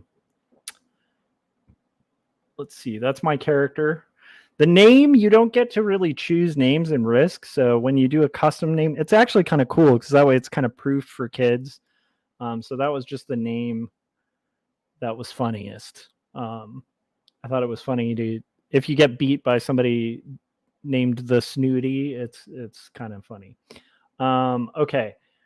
I am going to turn off the lower third And I will turn it off here as well because I don't think that's working. I think we'll show a banner. I'm kind of figuring this out. We'll show. Can everybody see this okay? And then I think we'll just have this scrolling. Yeah, we'll have this. That way we don't kind of block too much. Okay. So are you guys able to see that in chat before I get going? Because we're just going to join a random game and rock. But I want to hear if you guys are able to kind of see what I'm seeing. And if the banner, I feel like that banner is still too much. But I want to have my banner on there. There we go. We'll put it on a ticker instead, and I will hide the banner because that blocks less of the screen so you guys can kind of see some of the action of Risk. Risk is a great game. We're going to join an FAA ranked game because those are my favorite games to play. They actually affect your ranking, and you're playing with players all across the globe. It's pretty awesome. Okay, Thomas said looks better now. Good. I'm going to, again, I'm playing on my phone. Okay, so this is a great game. The general premise is your goal is to take over the map. You get, I think, 3 players per turn. Each continent that you take over gives you more troops every turn. And when you've taken whenever you kind of take a territory, you get a territory card. And when you get 3 territory cards, you can turn them in for more troops. So it gives you an advantage. There's different territory cards and troops and stuff like that, but I'm just giving the general premise. So the idea is you're incentivized because you have to move every turn. You want to be moving, making progress every turn, and at least getting cards, especially at the beginning, because otherwise you'll get smoked. And you also want to build alliances and not be too much of a dick, because if you're too much of a dick, people will team up and take you out. So you're kind of measuring it as you go. It's a great game. I'm looking for my favorite, which is fixed. This one's full. It might take a while to find a game. There's a fixed game and 4-player. 4-player is not my favorite, so I'm going to look to see. I can also set up a game, but I'm looking to see if there's one that I want to join that isn't full, that has 6 players, because ideally this would be good, but we might have to wait for this to fill up. But I do like that. Balance Blitz, AI difficulty expert. I hate playing AIs though. It's really lame. But let's see if we get enough people joining the game. Is there anybody biting? And there's somebody from Canada named Anika Batra, but I don't think she's getting any action. So we might have to pick a different game. Okay. Sorry, guys. There it is. Yes, there is action on this game. Okay, we're going to go. This is fixed, classic. Here we go. We're about to start, and I'm going to hit ready, and then we're going to get into it. And I'll tell you guys my thinking as I'm going. I'm the black player. I have a zombie, and we'll see how this goes. Okay. Okay, right now I'm in second position, which is good. There's a bot, which is not good. And I'm in okay territory to take Australia, but everyone in these games tries to take Australia. Purple might even try to be setting themselves up to take Australia because everybody thinks that Australia is the best. I want to get the hell out of Australia, but I might have to lose those troops. I'll probably fortify them. So Australia is not a good take. Because I have a 4 and a 5 to go against there. This is not the best position to start in.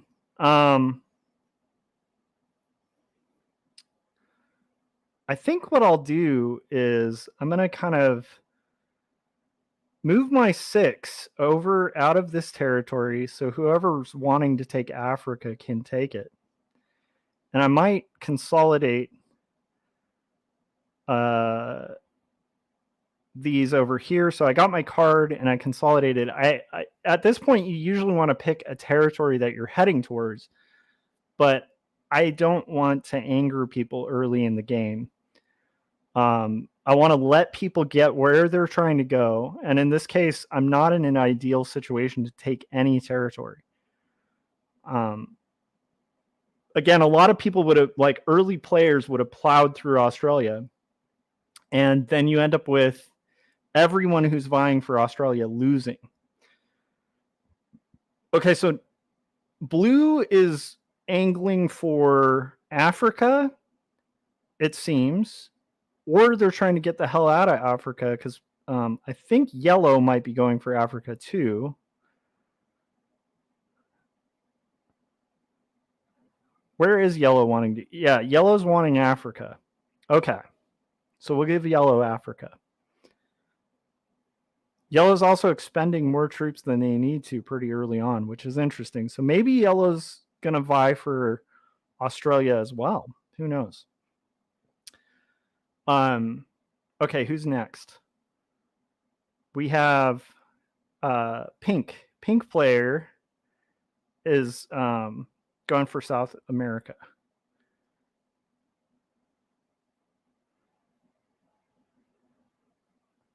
And they're going for the long game too, which honestly might get them destroyed. Oh yeah, they're expending a lot of troops early. They're probably a newer player. That wasn't great. Okay, so we got red. Red's going to boldly head. If they're smart, they're going to head to America, although they probably shouldn't have taken that 3. Because like trying to pony up and it's interesting. Oh, they're going to hit my 2. So they are going for America. That's okay. They can hit my 2. So right now, I like this game is interesting because it's all about numbers. So you'll see next to each character, there's like a number that shows the number of troops you have. And ideally to win this game, you want to have the most number of troops. So like whoever has the lowest number is the weakest. And I believe this game, especially because purple really wants Australia, he's really risking us both just totally losing this game because of his hunger and lust for Australia, which I want to give to him, but I can't get out of Australia because he's got a 5 blocking my ass. So again, you can tell he's a relatively new player too, because if he really wanted Australia, he would have sat back and let the people who want out exit. It's in the War of Art, or not the War of Art, the Art of War, right? You want to build people a golden exit. You never want to trap an army where they can't escape, because what they're going to do is just fight harder than they ever have and suicide. Okay. Philip said, alrighty, I'm fading out here. We'll chat again soon. Have fun. Have a good night, Philip. All right. We're in okay standing. I'm not trying to take all of Asia. That would be a fool's errand. At this point, I'm just trying to consolidate my troops because I might have to play a turtle game. I might have to play a turtle strategy to take a continent if I can survive this. But I really don't like my 6 being stuck in Australia. Australia is awful. Australia is great later in the game, like midway. You don't want to be stuck in Australia at the end either. But it's just that everyone who plays the online Risk knows Australia is a good, easy to defend territory to take early. And so everyone vies for it at the beginning, and usually everybody dies in Australia. That's why I avoid Australia if I can, like the plague. So I want out of Australia, but I don't think I'm going to get let out. the bot is going to hit. The bot's going to try to take Australia. The bot hit yellow. That's pretty awesome. It's good news because yellow was in pretty strong position, actually.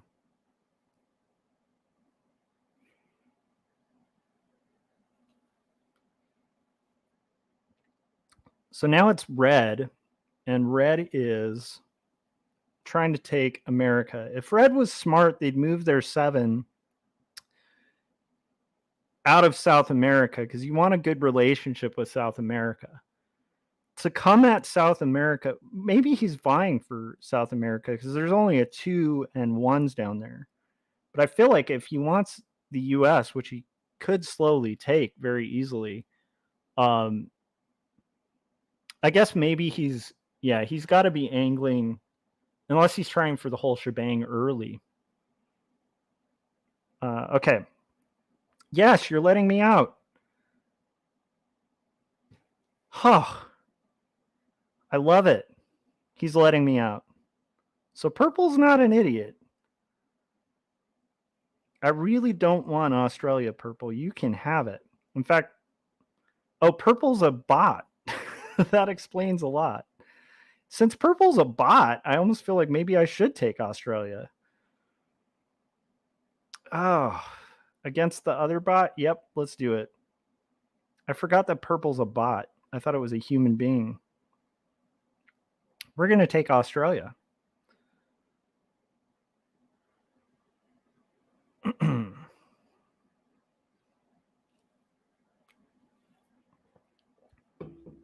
Now, if yellow is a jackass, they're going to add troops to that 4, which would be insanity. But I've seen people do stupid shit for Australia, like really stupid things for Australia. So again, we'll see. If this is interesting for you guys, let me know. Okay.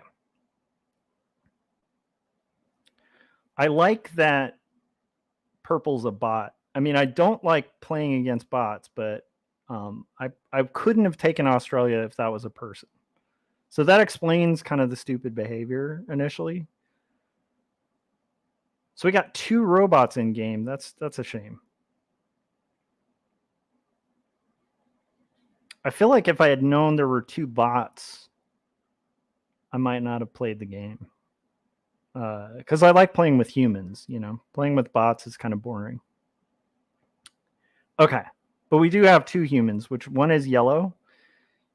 Yellow is still vying for... and alliances are off too. This isn't the best game that I picked. Okay. Yellow is still vying to take that territory. And I think pink is potential. Okay, good. Pink's not going to pummel him anymore.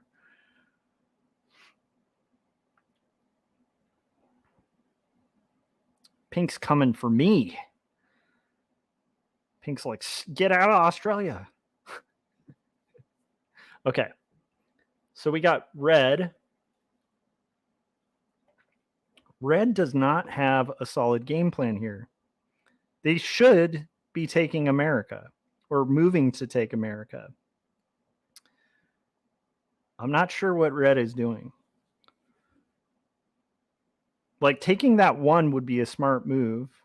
Get into Kamchatka because you're playing against a bot. They're not going to move out. Okay. Okay, so red's in an okay position. I think the bot might take that 5, though.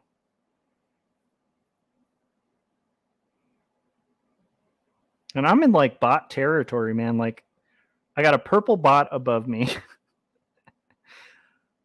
I got a pink one below me. I got a real player right next to me.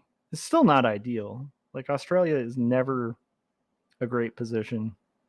Okay, we're just going to chip.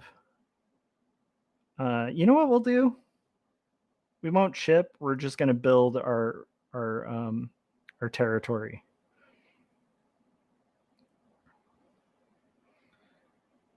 because I have to take Australia slow and just hope that, you know, the bot will act as like a defense. Ideally, I would have... Okay, good. I have some cards now. So I only have cavalry, which is only 6 cards. And I am in a position where I'm very vulnerable.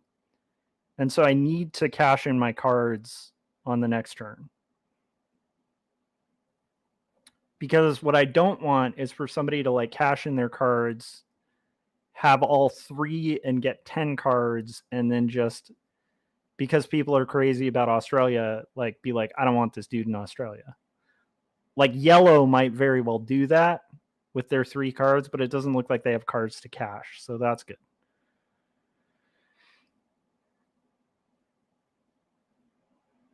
And yellow is starting a war with red, which I like. I want the people I'm playing with to be at war with each other and cool with me for as long as possible.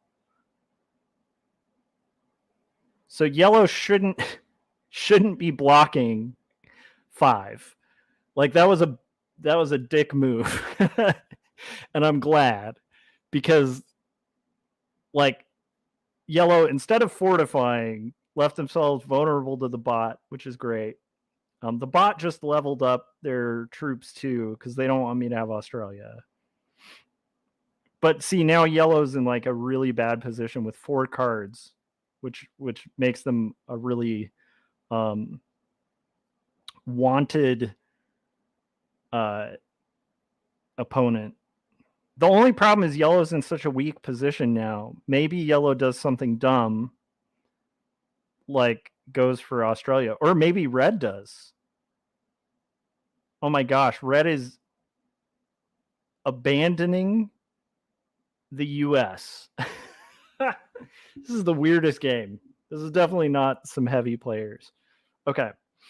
Now I might have waited too long, because now I have the bot to contend with. But he thinks he's going to take all of... yeah, this is beautiful. Good job, bot. That's right. Yep. Okay. We need to clear these people out a little bit. But before I can clear them... do I want to build my troops more or just take the territory?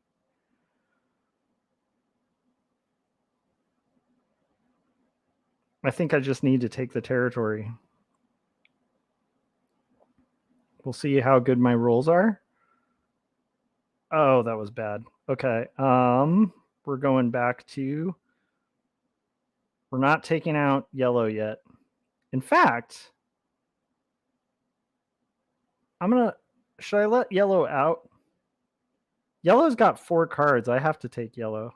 Oh, no. Okay. Yellow might take me out. That might have been my dumbest choice. I should have taken out yellow or let them out, and I kind of half-assed it. And so now if yellow is getting cleared on the board, and yellow's got 4 cards, so they're probably going to cash in next. They're probably going to try to take Australia, because it's their most viable option right now, because they're about to get completely taken out.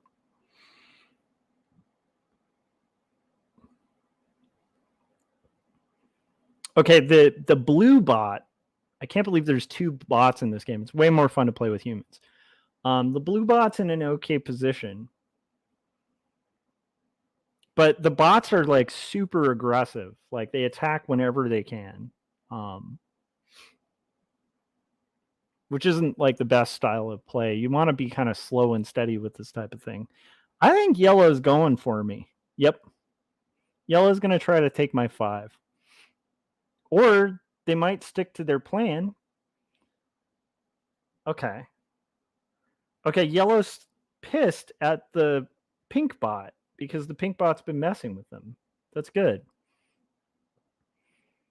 Oh, and in a super vulnerable position with the bot right above them. Okay, this is really good news. Whew, yellow could have probably suicided by doing it, but still could have taken Australia probably. Okay. We're still in the game, guys. This isn't my best game, though. If you guys are watching, too, let me know if this is something you want me to do more of or less of. Oh, I'm so glad that the pink bot is out of the game. Good riddance. Yeah, I mean, take a 4 hit for, the one card, and then you can cash in your cards. Okay, so I might get killed right now by red.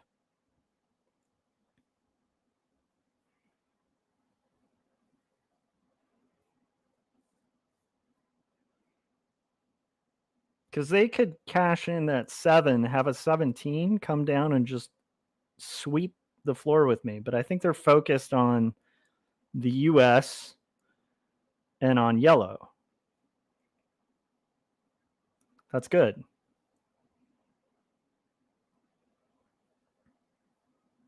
Oh, this is great. Because, like, I don't think he can take all of yellow. He's going to try to take all of the... No, he's not. This is great. Now he has an enemy. And see, that's why we're yellow. You guys remember when I said yellow putting that 7 right up there, blocking his red 7 from getting into the US was like a big mistake, a big tactical error. And now it's coming to fruition. Oh, I love this. This is wonderful. Okay, so we need to let's see. We need to get rid of yellow here. Oh, I hate this. I hope I roll okay. Okay. Okay, so yellow is out of Australia. I have it pretty secure. Still slightly vulnerable, though, because the bot has 3 cards. I'm hoping those 3 cards are not 10 troops and cash-inable. Because if they are, we're in really big trouble.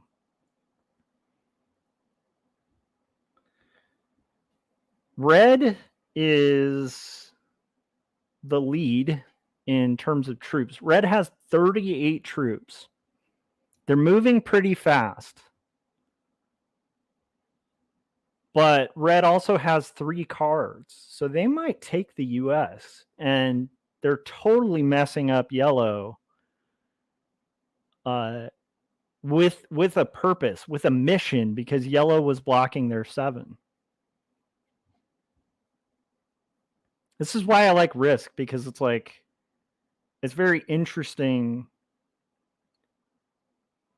Okay, so now yellow is trying to say attack black or blue, not me. But yellow made a big error by blocking his 7. It's like he is mad. He is mad about that 7. And I love it. Oh, see, now he's seen, oh, he's got Australia, but he wants that 7. He wants to show yellow. Yellow, you messed with the wrong person. Thank you. He's going for all of it, the whole shebang. He wants the US, he wants South America. He does not want yellow winning this game. He just fortified to be like, yeah, you're not going to win this game, yellow, because you blocked my 7. And he's pretty much assured yellow's destruction, which is great. So the bot's dumb and trying to take... Okay. So that's dumb. Unless they move their 7. Oh, ouch. Crap. Do I take the hit? 9 troops. A bot with 3 cards.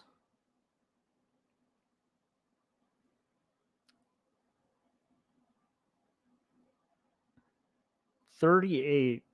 I mean, I am so screwed if I Okay. Yeah, that bot is going to come at me anyway, so that's why I hate this position, but we will go ahead and take it. Okay. I don't mind this position, just against a bot, it sucks.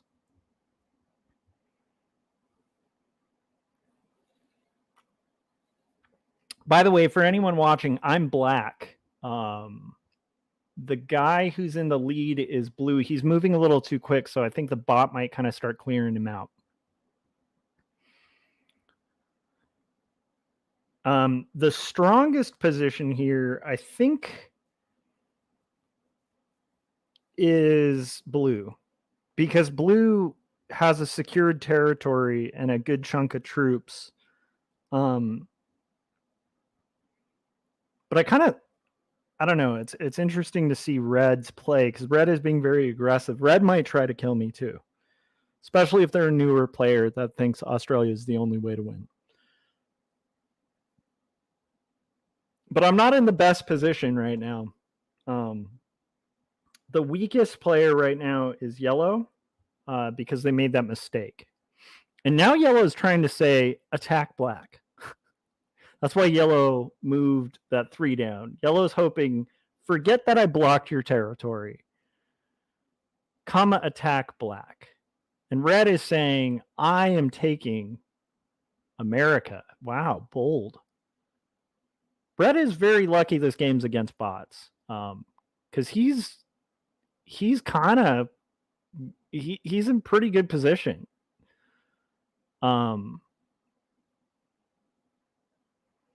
Yeah, I kind of think this might be Red's game.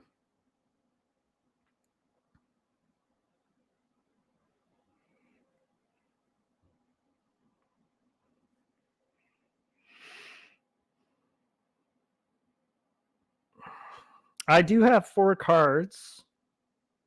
It is artillery. It's not ideal, but I need to cash in now before anybody gets an idea that I'm too weak. Yeah, I still think Red might have moved too quick. He's feeling cocky, because he's like, dude, I have this game.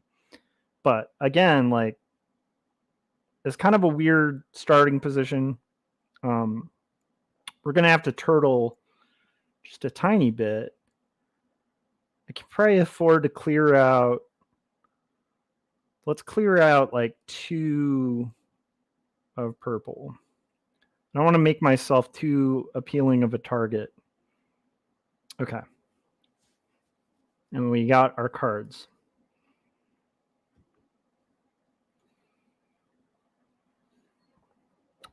Yeah, turtle strategy's good. Turtling is when you just kind of sit in a territory and accrue troops and then kind of hide and let people battle it out.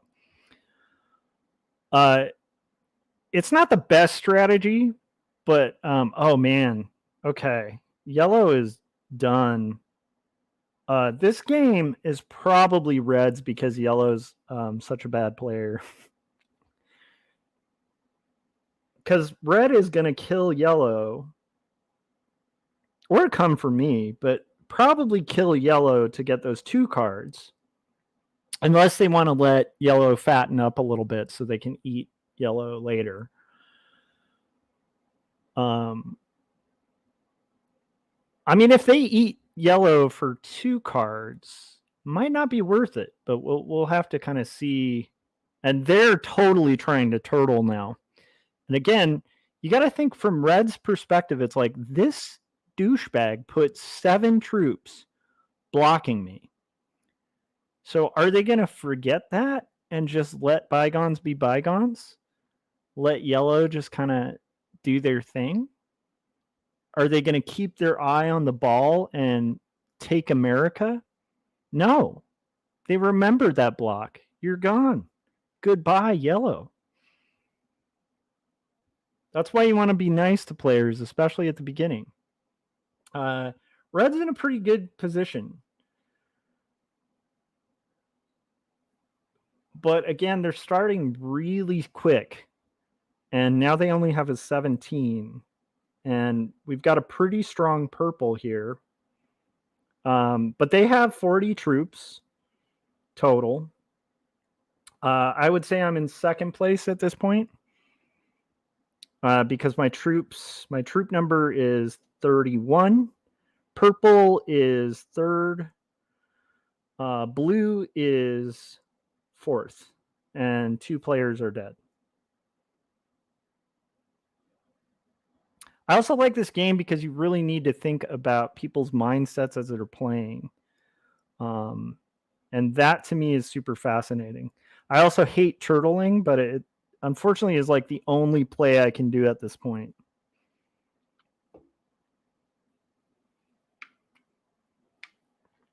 And it's an effective play because I get to have him fight the bots. Although I'm stuck with purple.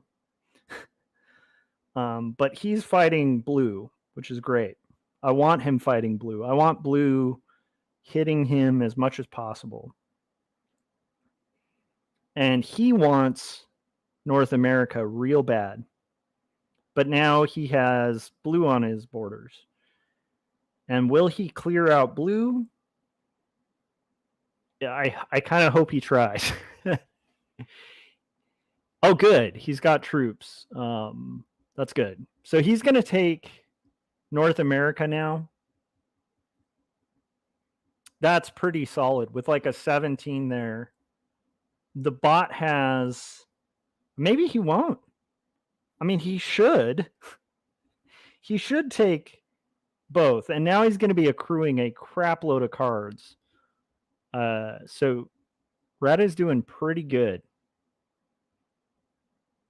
He had a good starting position. He is pretty solidly fortified.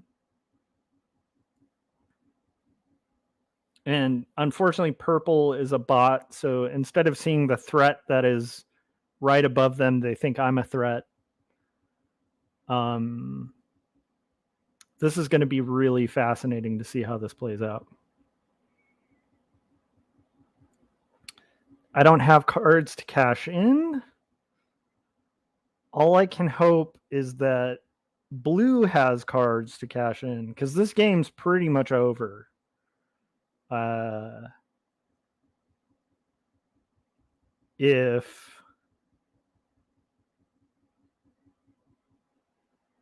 Because I'm in no position to hit red. So really, blue the bots, who's in no position to hit red either, needs to hit red.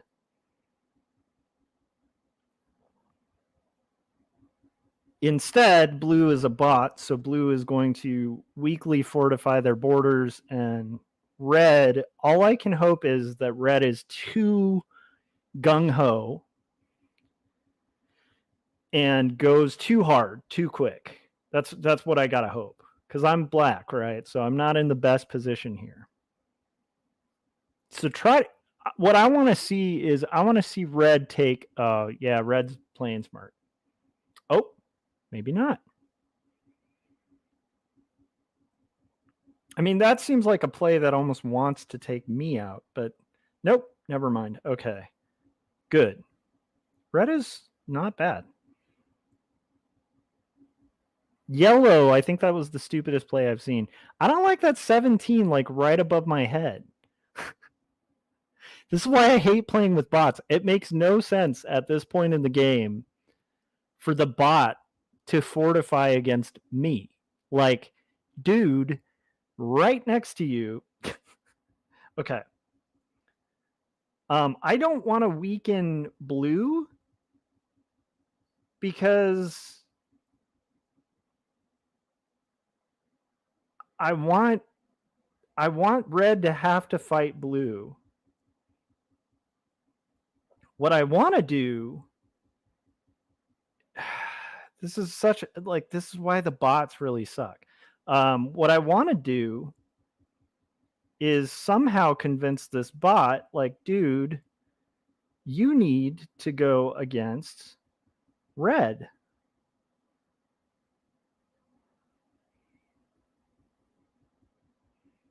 I'm wasting a lot of troops to try to kind of make that happen, but I have a feeling the bot is so freaking dumb Okay. So I'm trying to say, bot, get away from me. It won't, because it's not a person.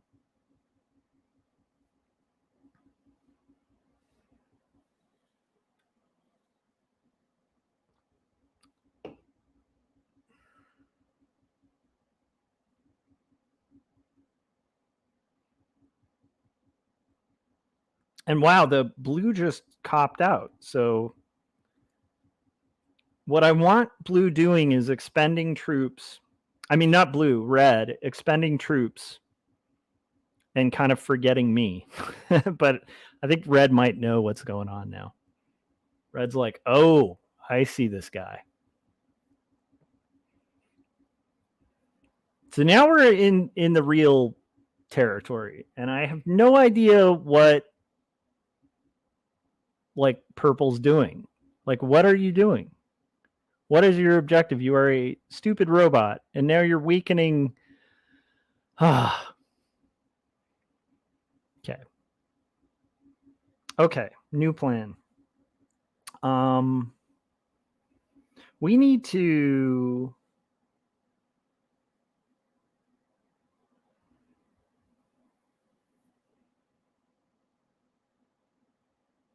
We need to just turtle. Sucks. It's the only option. They have 3 cards. What am I at? 2 cards? Do I take a hit of 20 troops to take out this stupid purple player? No. Because that would leave me with like 10 troops, and then Red's 18 just comes in and sweeps me up, which will be a 20 pretty soon. I think this is Red's game.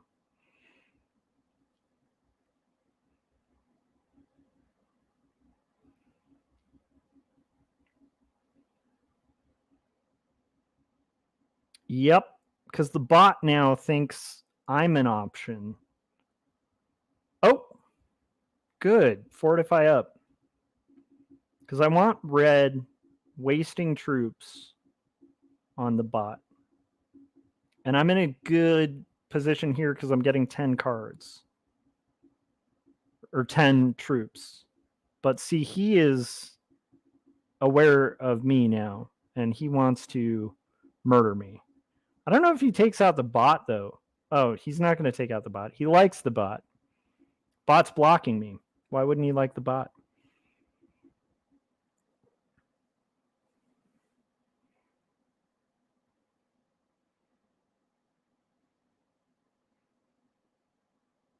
Yes. Yes. Go there. Yes. Oh, thank God. I hate that bot so much. Right now I want to think. Do I want red to be mad at me? I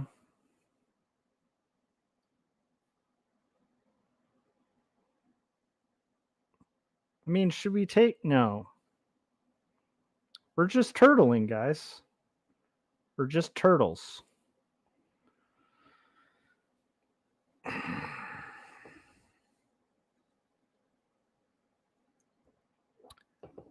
Because I could have tried to break red, but I'm just not in a position to do it. That would be suicide. But I like blue being a pain in red's ass right now. Because hopefully that will buy me some time.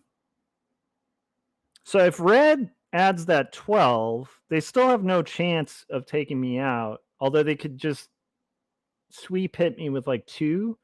But red really needs to take care of blue.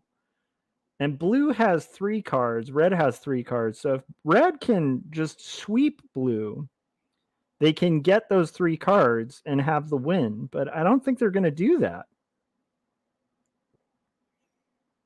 That's interesting. Now, maybe they're going for purple.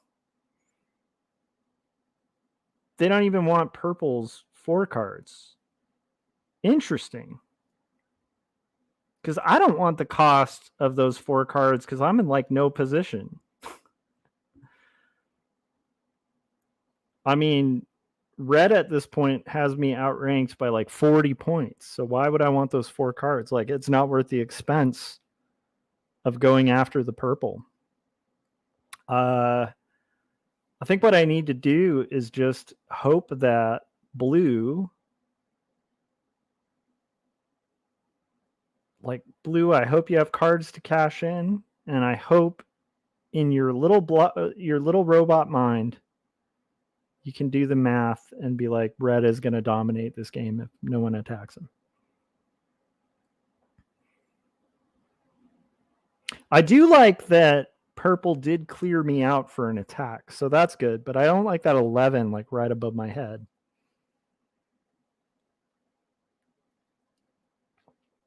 And if you guys are watching, feel free to comment and let me know if you like the Risk stream.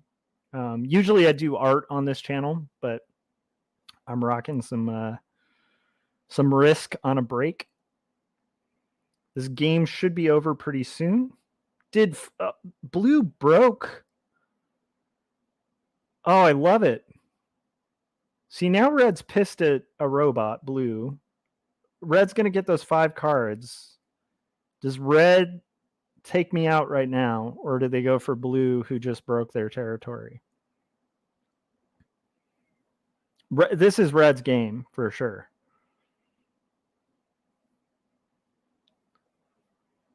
"14 troops. You can't take me out. Do you weaken me by just hitting me and suiciding? Oh, you're just going to hang there. And that's brutal.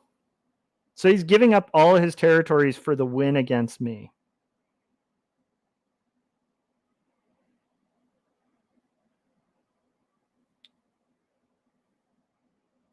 Okay. This is the point where like a lot of players would just like suicide. I don't want to suicide because there's still an off chance that, I mean, I think red's gun is in my face.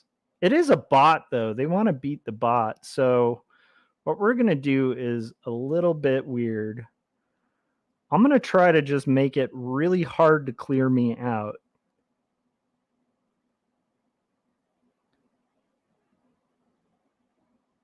And I'll just... Yeah, this is probably the end of the game, guys. But it's been fun.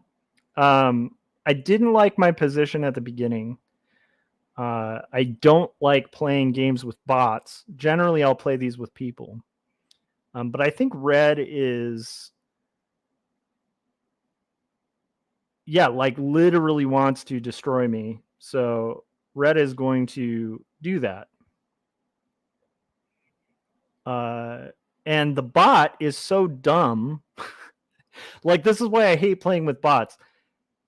If you're a person and somebody just left South and North America like wide open for you, like, why would you not hit that? But that's the game. All right, guys, that was my first game. I got creamed by red. We learned that yellow made that fatal error early on. Yep, red's taking me out. And we'll see what the ranking of each player was at the end. I hate Australia. I usually play Australia a little better.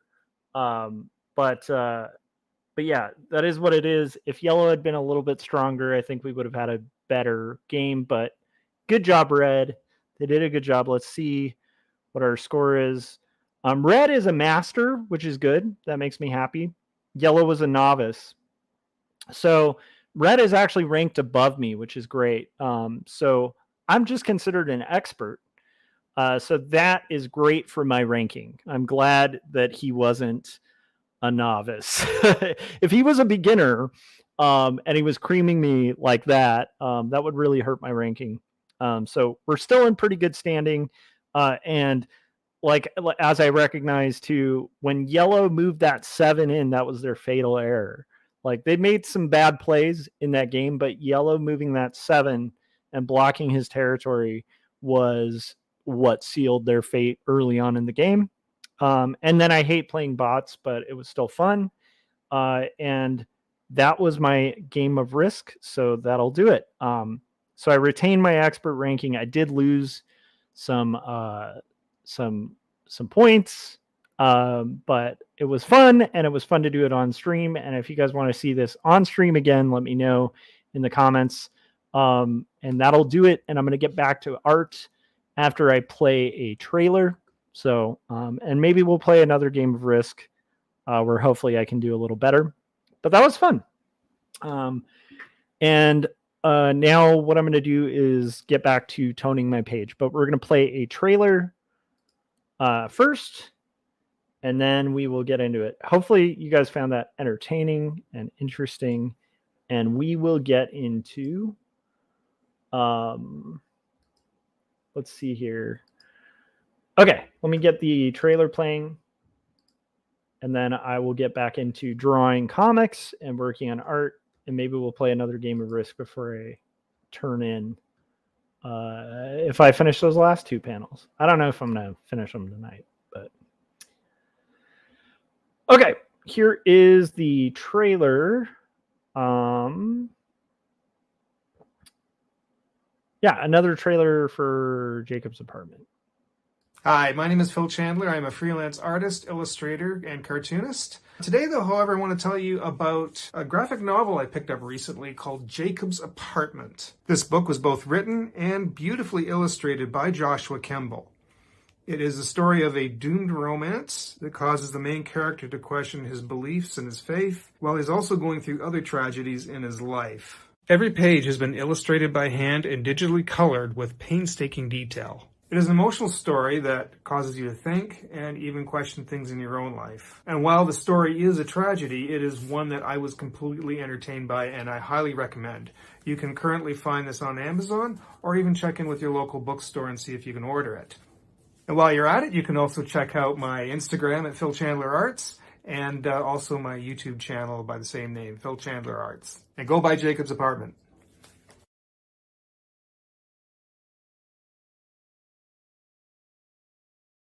Okay, so that was Philip Chandler's trailer, and we're going to get back to toning. I hope that was interesting for you guys. I like it. I find it fascinating. It was an interesting game when I think about it. The red player was playing really aggressively, which you can't get away with like players who've played for a while. Players who've played for a while, when somebody's taking that much territory that early, when there's an opening, they're going to weaken them. But and I'm not trying to say I'm like a super seasoned player, but it's like that move that I mentioned with the yellow 7 moving into like in Alaska was like, that was a war move from yellow to red, which was a much stronger character at the time who had much stronger placing on the board. And that to me was like, that signified like, that gave so much. I don't know if you guys remember, but when we were watching the stream, I was like, oh, that's like, I was kind of happy because I was like, yellow's a target now. Because that move made them a target and they didn't need to be a target. Like yellow very well probably could have come in second or first place in that game with their placement, with their early lead, with their positions. They had a good hold. A lot of people hate Africa, but it's a good continent in Risk, and it's like they were in pretty good position. But their play, like the fatal error was like antagonizing red, and also that was a fatal error because it basically let red know how unseasoned of a player they are. Because really seasoned players, they're going to let you get in your territory. They're not going to block your territory. They're not going to keep, numbers blocking your territory because they realize like toward the end game, people have a really good memory. And in Risk, like, people will remember the people who screwed them over super early in the game and put them behind. And so in that case, like, Red's first target was like, this is a master player. He knows this guy is an idiot. And he's like, he took him out real quick because the guy was making a really bad move. I feel like I did okay. That wasn't my best game. That wasn't my worst game. But and honestly, I should have paid more attention to the bot factor. So, and by the way, I'm saying that while I'm working on Not Death But Love, my graphic novel about Elizabeth Barrett Browning and Robert Browning. What I should have done was taken the territory a little sooner, realizing that it was a bot, or just gotten the hell out of there the second I had it, just to get away from the bot, because the bot's stupid. Bots are easy to beat on their own. A bot on an in-game like that is just a pain in the ass, because they're so, like, the bots are so obsessed with their own borders. That's how they're really easy to beat. But when you have a border-obsessed bot next to a seasoned master player, you know, and you're having to play against that, that's a little annoying. But I feel like I placed okay. I'm glad I didn't come last. I didn't come first. I came like right in the middle, which is okay. For my first stream, I feel pretty good about that. I've had way worse games where I get like sweeped very quickly, and I've had way better games where I sweep the board very quickly. So, I feel like that was pretty fun. Thomas said, nice palate cleanser. Get the brain doing something completely different. Thanks. I like it. It kind of makes me feel rewarded for hard work. And now we're going to kind of continue on the stream and see if we can maybe finish this page. If we can't, if I get too tired, maybe we'll finish it tomorrow. I don't know why I was starting on the background. I usually try to get the figures rendered first. And in this case, Robert has been told, you're not keeping that skeleton in our in the living room, and he's sadly moping. And she's asked him, how's your poems coming along? And he's like, I can't think of anything. I can't write. The words won't come. So we get the message that Robert is getting distracted and doing drawings and art instead of working on his next big poem, because he's having a bit of a block. So he's pulled out a skeleton. And Elizabeth, while amused, is not having a skeleton in her living room. Robert should have married somebody as cool as my wife. My wife, when I had to pull out a skeleton to take reference photos, not only was down, but also helped provide the skeleton, helped piece him together so that we could, use this like fake skeleton for photo references and stuff. So just saying, if you're an artist and you're choosing a mate, pick somebody who's gonna help you bury the skeletons, metaphorically and sometimes in reality. Okay. Here we go. Robert's face, that looks pretty good. You'll see me zoom in and out a lot in art.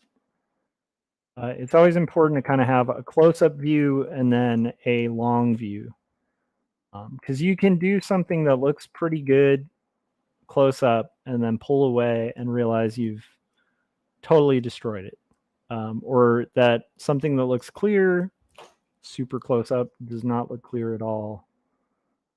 So it's good to like zoom in and out a lot. We are getting there, guys.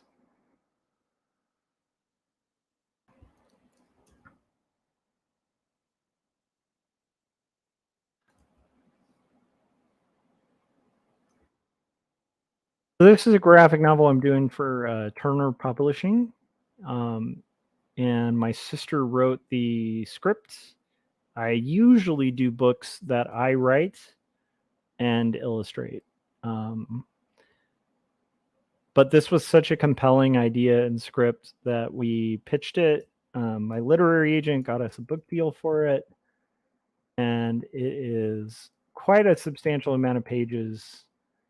And so I have been carving at this for the better part of a year. A little under a year to try to get this done. But I really like the script. I like the story. I've been enjoying the kind of research involved. There's a lot of kind of historical research that has to be done to kind of get costumes and locations, and it's been really fascinating. Okay.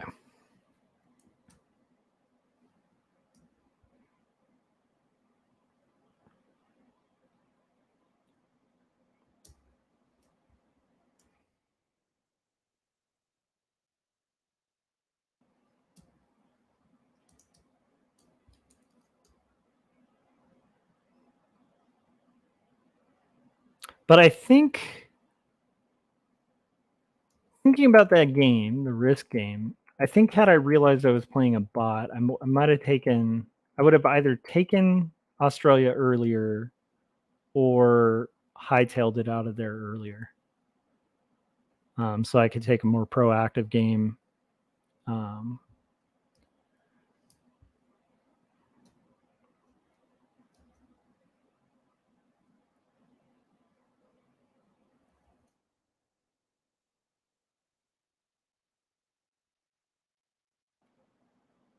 Okay, so we have.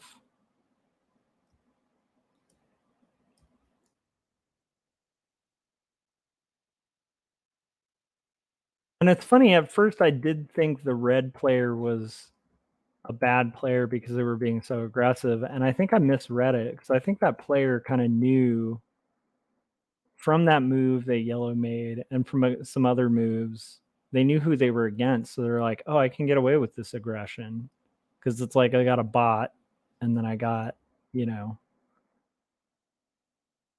it's interesting. That's why it's fun to play with multiple players too. And with alliances, it's a lot of fun too.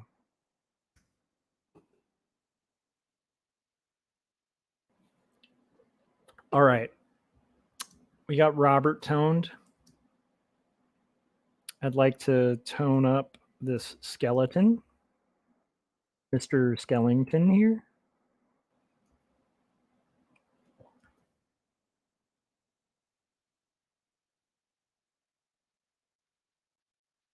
And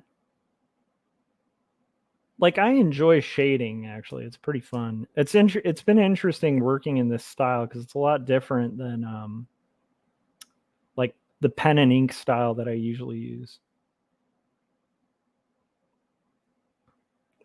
But I really enjoy changing up styles and thinking about the styles that you want to achieve for the story that you're making. Because like some styles, like my standard style may not have worked as well for this book. But I like this kind of more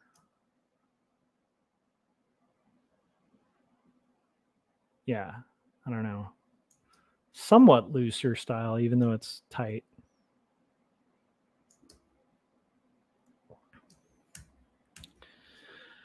Okay, let's see. We're making some progress though. Kind of curious to hear, if anyone's watching, like what they're working on. I always enjoy knowing what people are doing.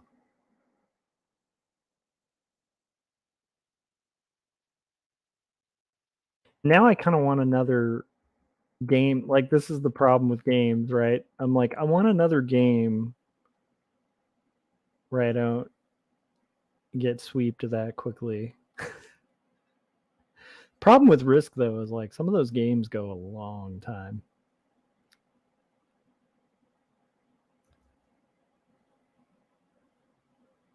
especially when you have a lot of players like turtling. It's just like it's tough.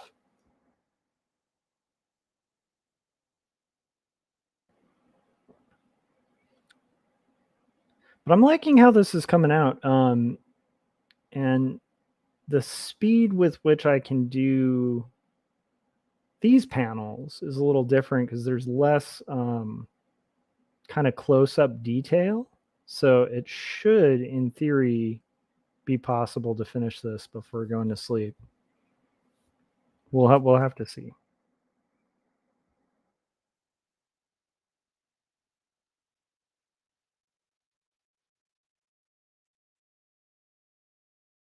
And if I want another shot at risk, this is another incentive thing. Then I need to finish toning this page. Like I can't afford time not toning this page.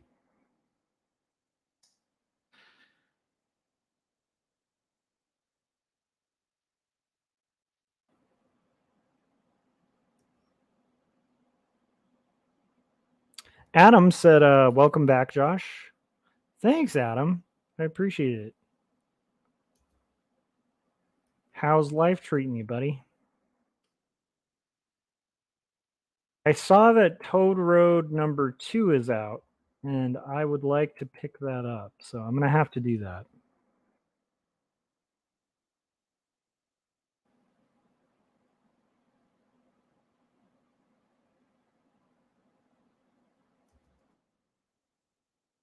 All right. So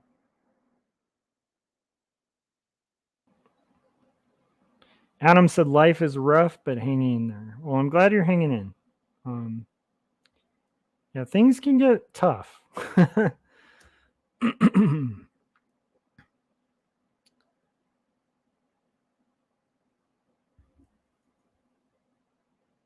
So we're getting there. We're getting there. It's slow and steady.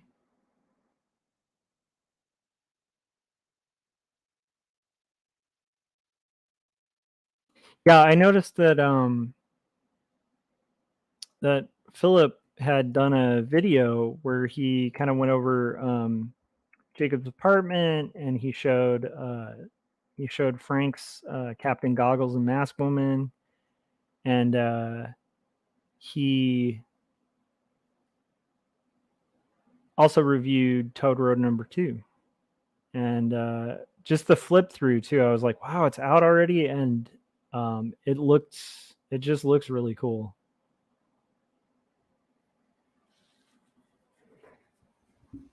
Nice. Adam said, send me your address and I can send you one. Awesome. I will.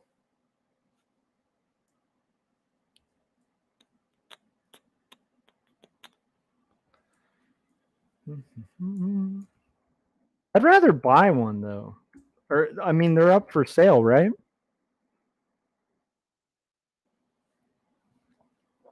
So I want to support, you know.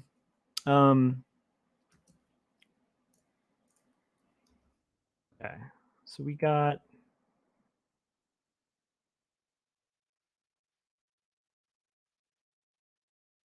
this kind of come in.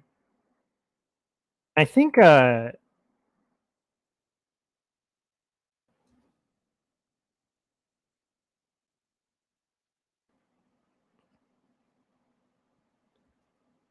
we're getting there, guys.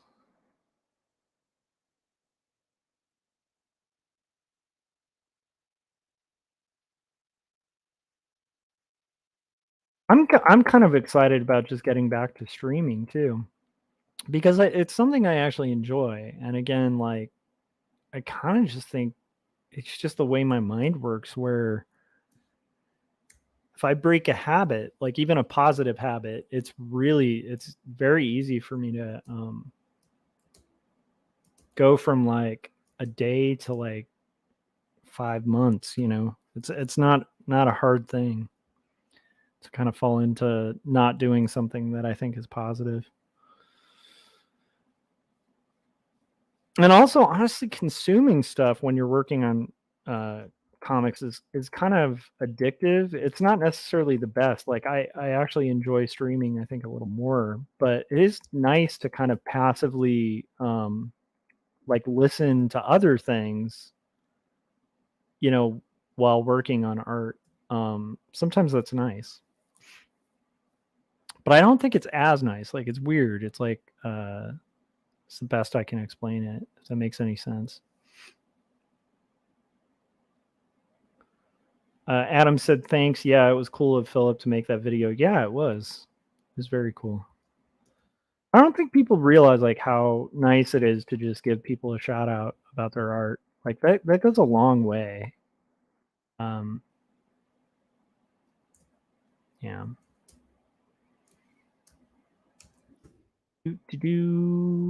So the figures go quicker on these panels, but the backgrounds are going to go a little slower,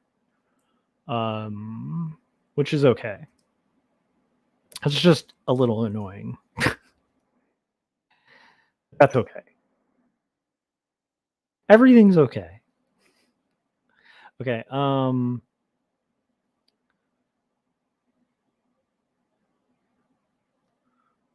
My haughty plan, though, of finishing this page before sleeping may not come to fruition. We'll have to see.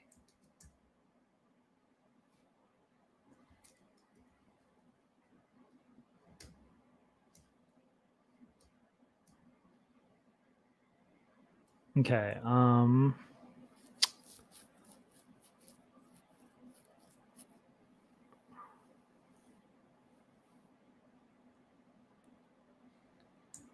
And we've got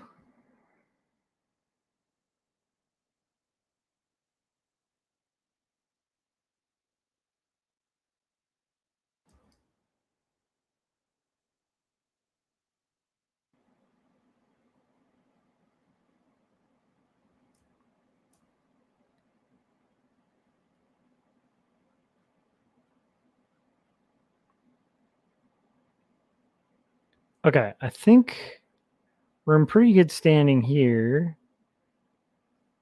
with the doorway thing.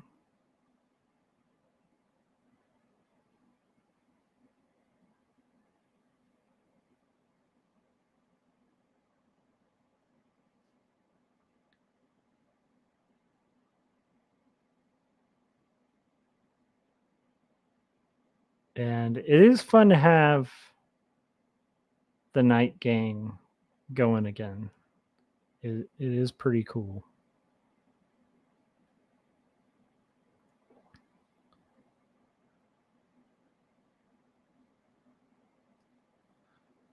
I think that'll do it if I did that right. Yep. Okay. So we have some of this working. Okay. So we're going to finish up this panel, and then we'll see if I have another panel in me.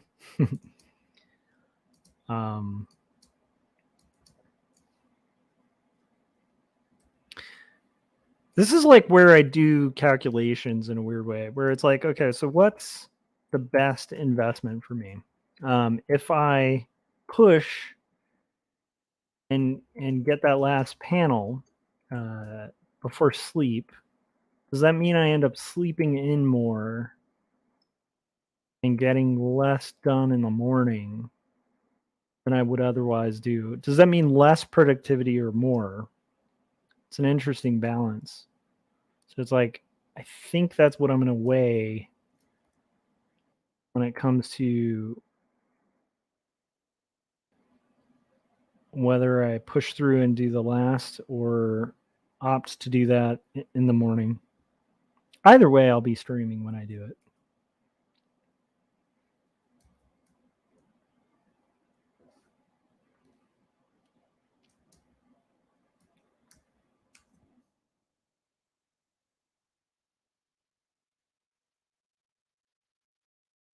Okay. I'm thinking the way I'm feeling personally is that I think I'm just going to finish this panel and then crash, because I'm feeling myself lag just a little bit. And I think that's a good sign that this last panel is probably the last of the stream. So I just need to finish this background, and then I will allow myself to sleep. Adam said the comic's looking good. How many pages do you have done now? So I'm at page 67. And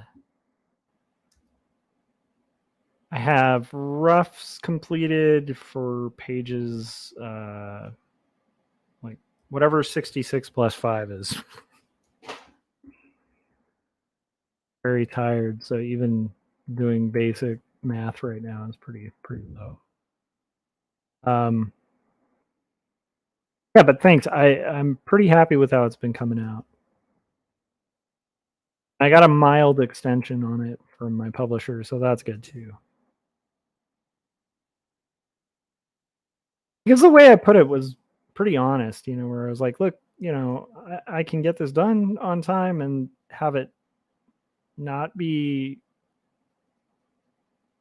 to the quality I want it, or we could extend it a little bit and have it be a really good book. Either way, it's going to be a good book, but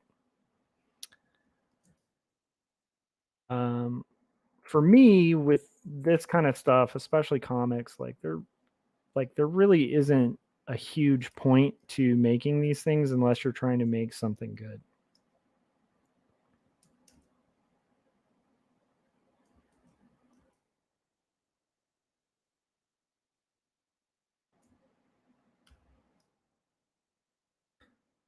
Kind of screwed up on this. Not okay, good. I didn't totally screw up. I thought I might have messed up my layering, but I'm okay.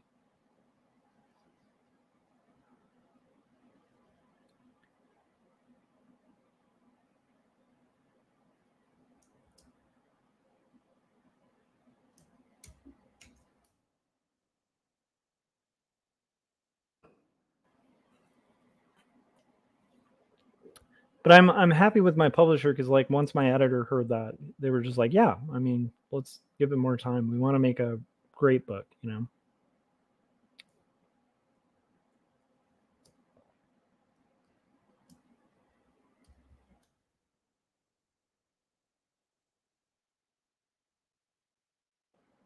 Because even the shading I can do quicker. It's just not as good. if I go super quick on it, it's just not where I want it to be,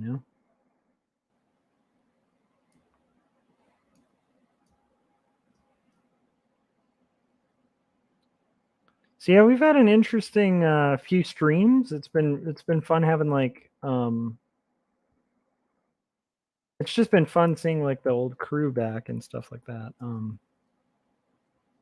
All the cartoonists in our circle. Adam said, I was catching up on your previous stream with Frank and Gaz talking about Power Rangers before I realized you were live again. Great stuff. Yeah, Frank. Okay, so Frank's awesome. Gaz is super awesome and interesting. But one of the things that I find really fascinating in general is finding out why people are into something, especially something I'm not into, and not in a critical way, just in a curiosity way, where I'm like, okay, what's the thing with this thing that you are so passionate about that I don't really know much about, because it's fun to hear people talk about something they're really passionate about. I think just in general. And I think that's why I enjoyed having that conversation. It was fun to be able to, I was glad, man, it would have been weird to have a conversation where the Power Rangers are brought up and Gaz is not on that conversation. You know what I mean? So.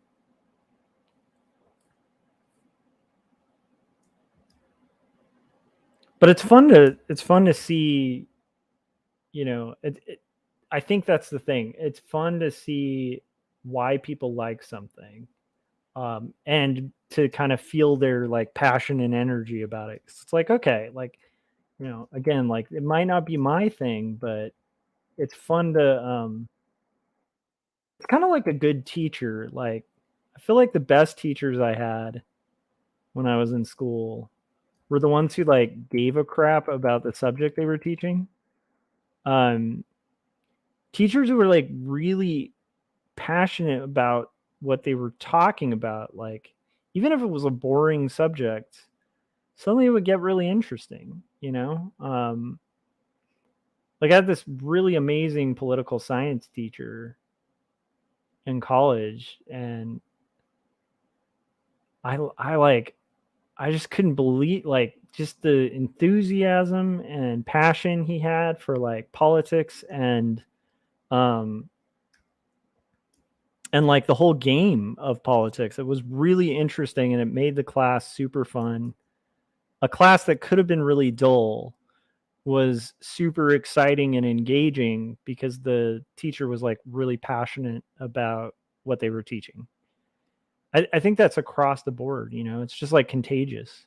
So that was a fun conversation because of that. Like, it was like I could tell the love both of them have for Power Rangers. And then it's also funny, like Gaz had pointed out, it was funny that they both had the same mask, you know, like they both liked the same guy, the same character. And it wasn't like a standard character, I guess. So yeah, I felt that was a good stream. And it was fun to see Gaz and Frank be able to kind of nerd out about something they like. So yeah.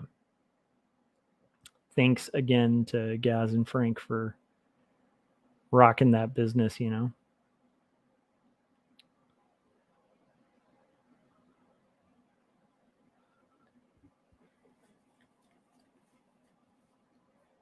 Okay, I think we're getting close to done on this panel. Need to turn the opacity back up. Okay. And let's do darker here and kind of have it peter out. And then this is going to kind of go from like lighter to darker, lighter to darker.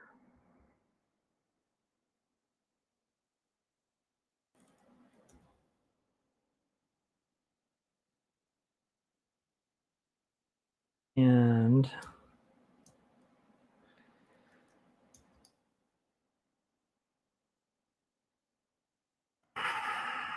okay, I'm doing that weird thing where I should be shading through the character, and yet I was like catching myself like shading around it, and I don't need to. I'm on layers here.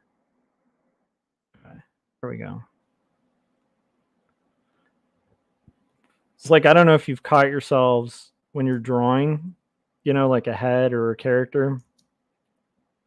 Like, I have to remind myself, oh yeah, draw through. Like, because I'll still find myself at times where I'm like not drawing the hat through the head through the hat. And it always looks weird. And then I'm like, oh yeah, that's right.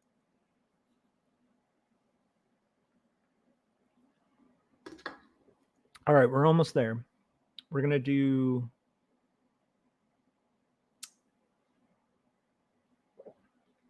Adam said Bill Watterson has a new book coming out. No, I didn't. What is the? You got to explain that. A new book by Bill Watterson. That is huge. Is it like a book of his watercolors, or is it like he's gonna do like comics, or like a book? Like is he writing like a biography, or? I need to know more now, Adam.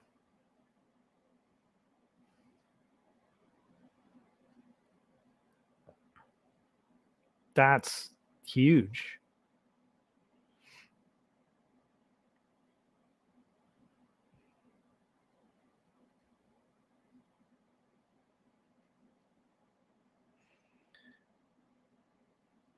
He said it's a fairy tale for grown-ups, dark black and white art in collaboration with a caricature artist called The Mysteries. Oh man, I got to check that out.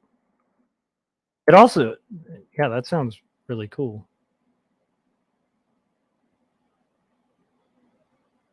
That sounds really cool.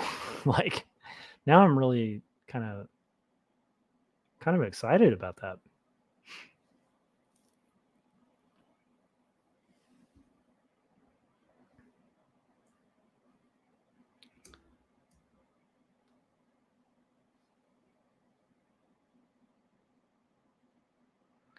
Okay, I was gonna do that as a selection, but I'm kind of thinking we're just gonna erase it. Let's get it out of here.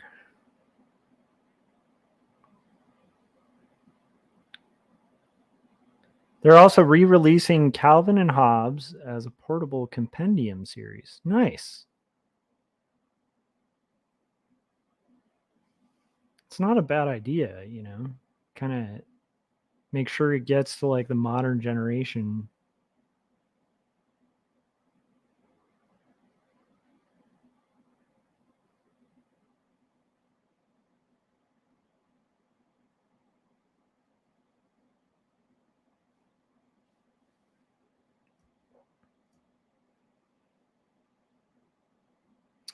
Okay, we are getting so close, you guys. It's just a game of patience. Because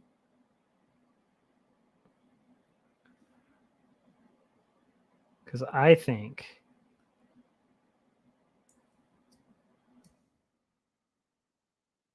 okay, I think this is there.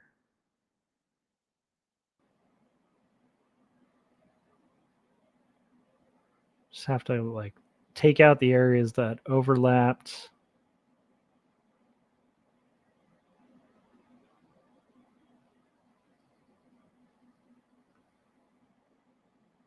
And some of the other areas that overlapped.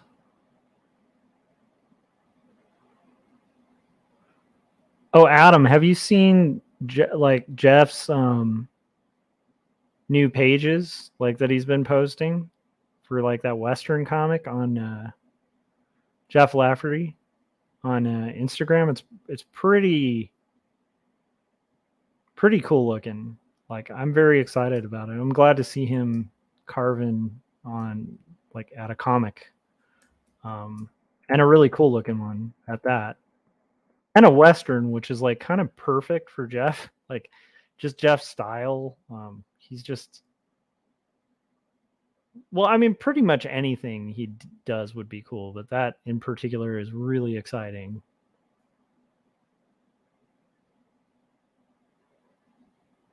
Yeah, Adam said Jeff's Western comic pages look incredible. Yeah, they do. I mean, it's like I do kind of feel like Jeff. I've never seen Jeff put something out where I'm like, you know, like everything he puts his mind to and his effort to comes out pretty solid and amazing, you know. Okay, I think we're gonna just finish this chair and we're gonna finish the chair, the door, and the lamp. And then we're gonna call it. So I can feel myself slowly waning, like I'm slowly losing steam. So let's see here. So we're almost there. We're gonna just finish those last touches, and then I will be streaming tomorrow. Or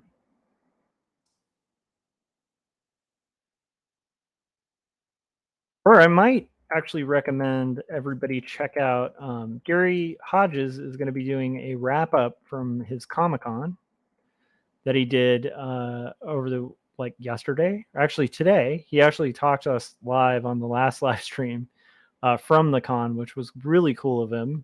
And from what I hear, it went really well, but he's going to do like a full recap around 11, and I might hop in there if I am awake.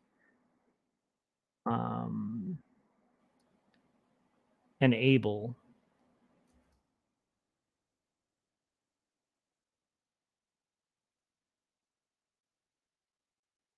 And then I'll probably be streaming a lot of the day because I have to finish and color this page at minimum tomorrow. So I'm back, guys, and I'm excited about being back.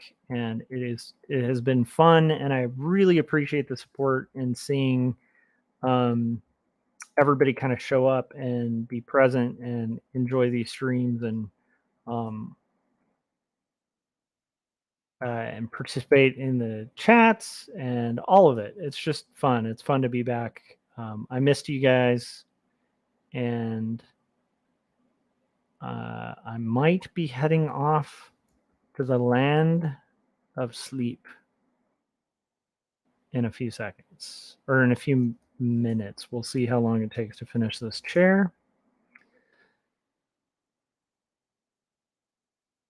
And I'm going to push this a little bit further in the background, darken this, and I think we are there.